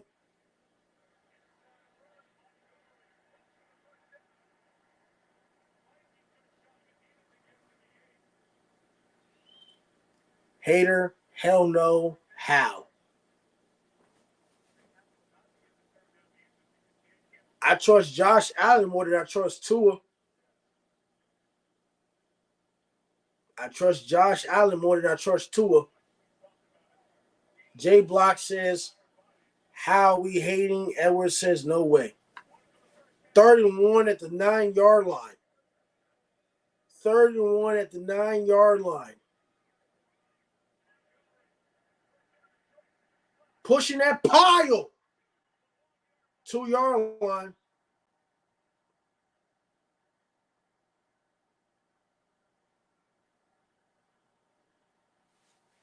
Edwards says yes.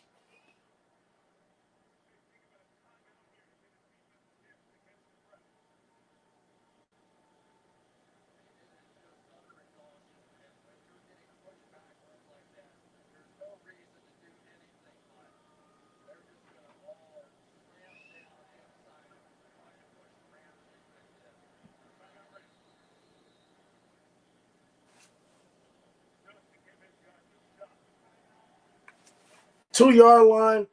You got 5 minutes left in the first overtime. 2020 Rams and Detroit at 2020. It looks like Detroit's at the 2-yard line. They're trying to score the first touchdown in overtime. And now if they score, it does not mean the game is over. The Rams will get another chance, but they'll have to go for it on 4th down. If they don't convert it, then the game is over.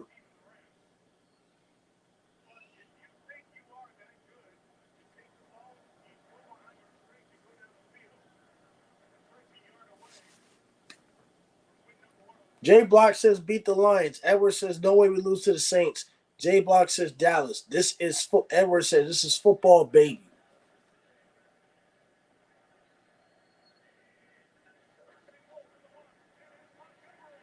Touchdown Lions. Touchdown Lions.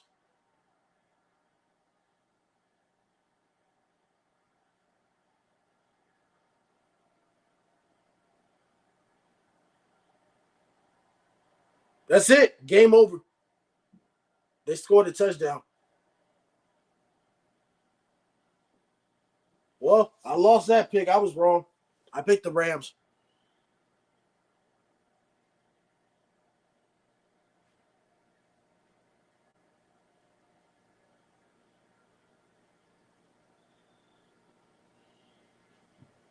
They scored a touchdown. Game's over.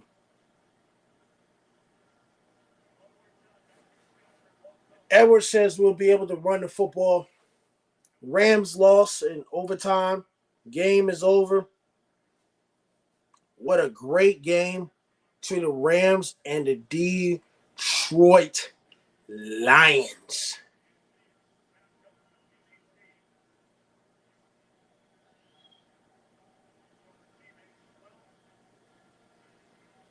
All right, this game is over.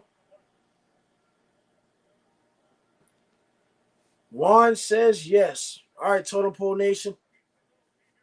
We are out. The final possession. The Lions scored a touchdown. This is it. Sunday Night Football comes to an end. Week 1. We will be back tomorrow for the 49ers versus the Jets. Aaron Rodgers, Kyle Shanahan, Christian McCaffrey, Deebo Samuel, Brock Purdy.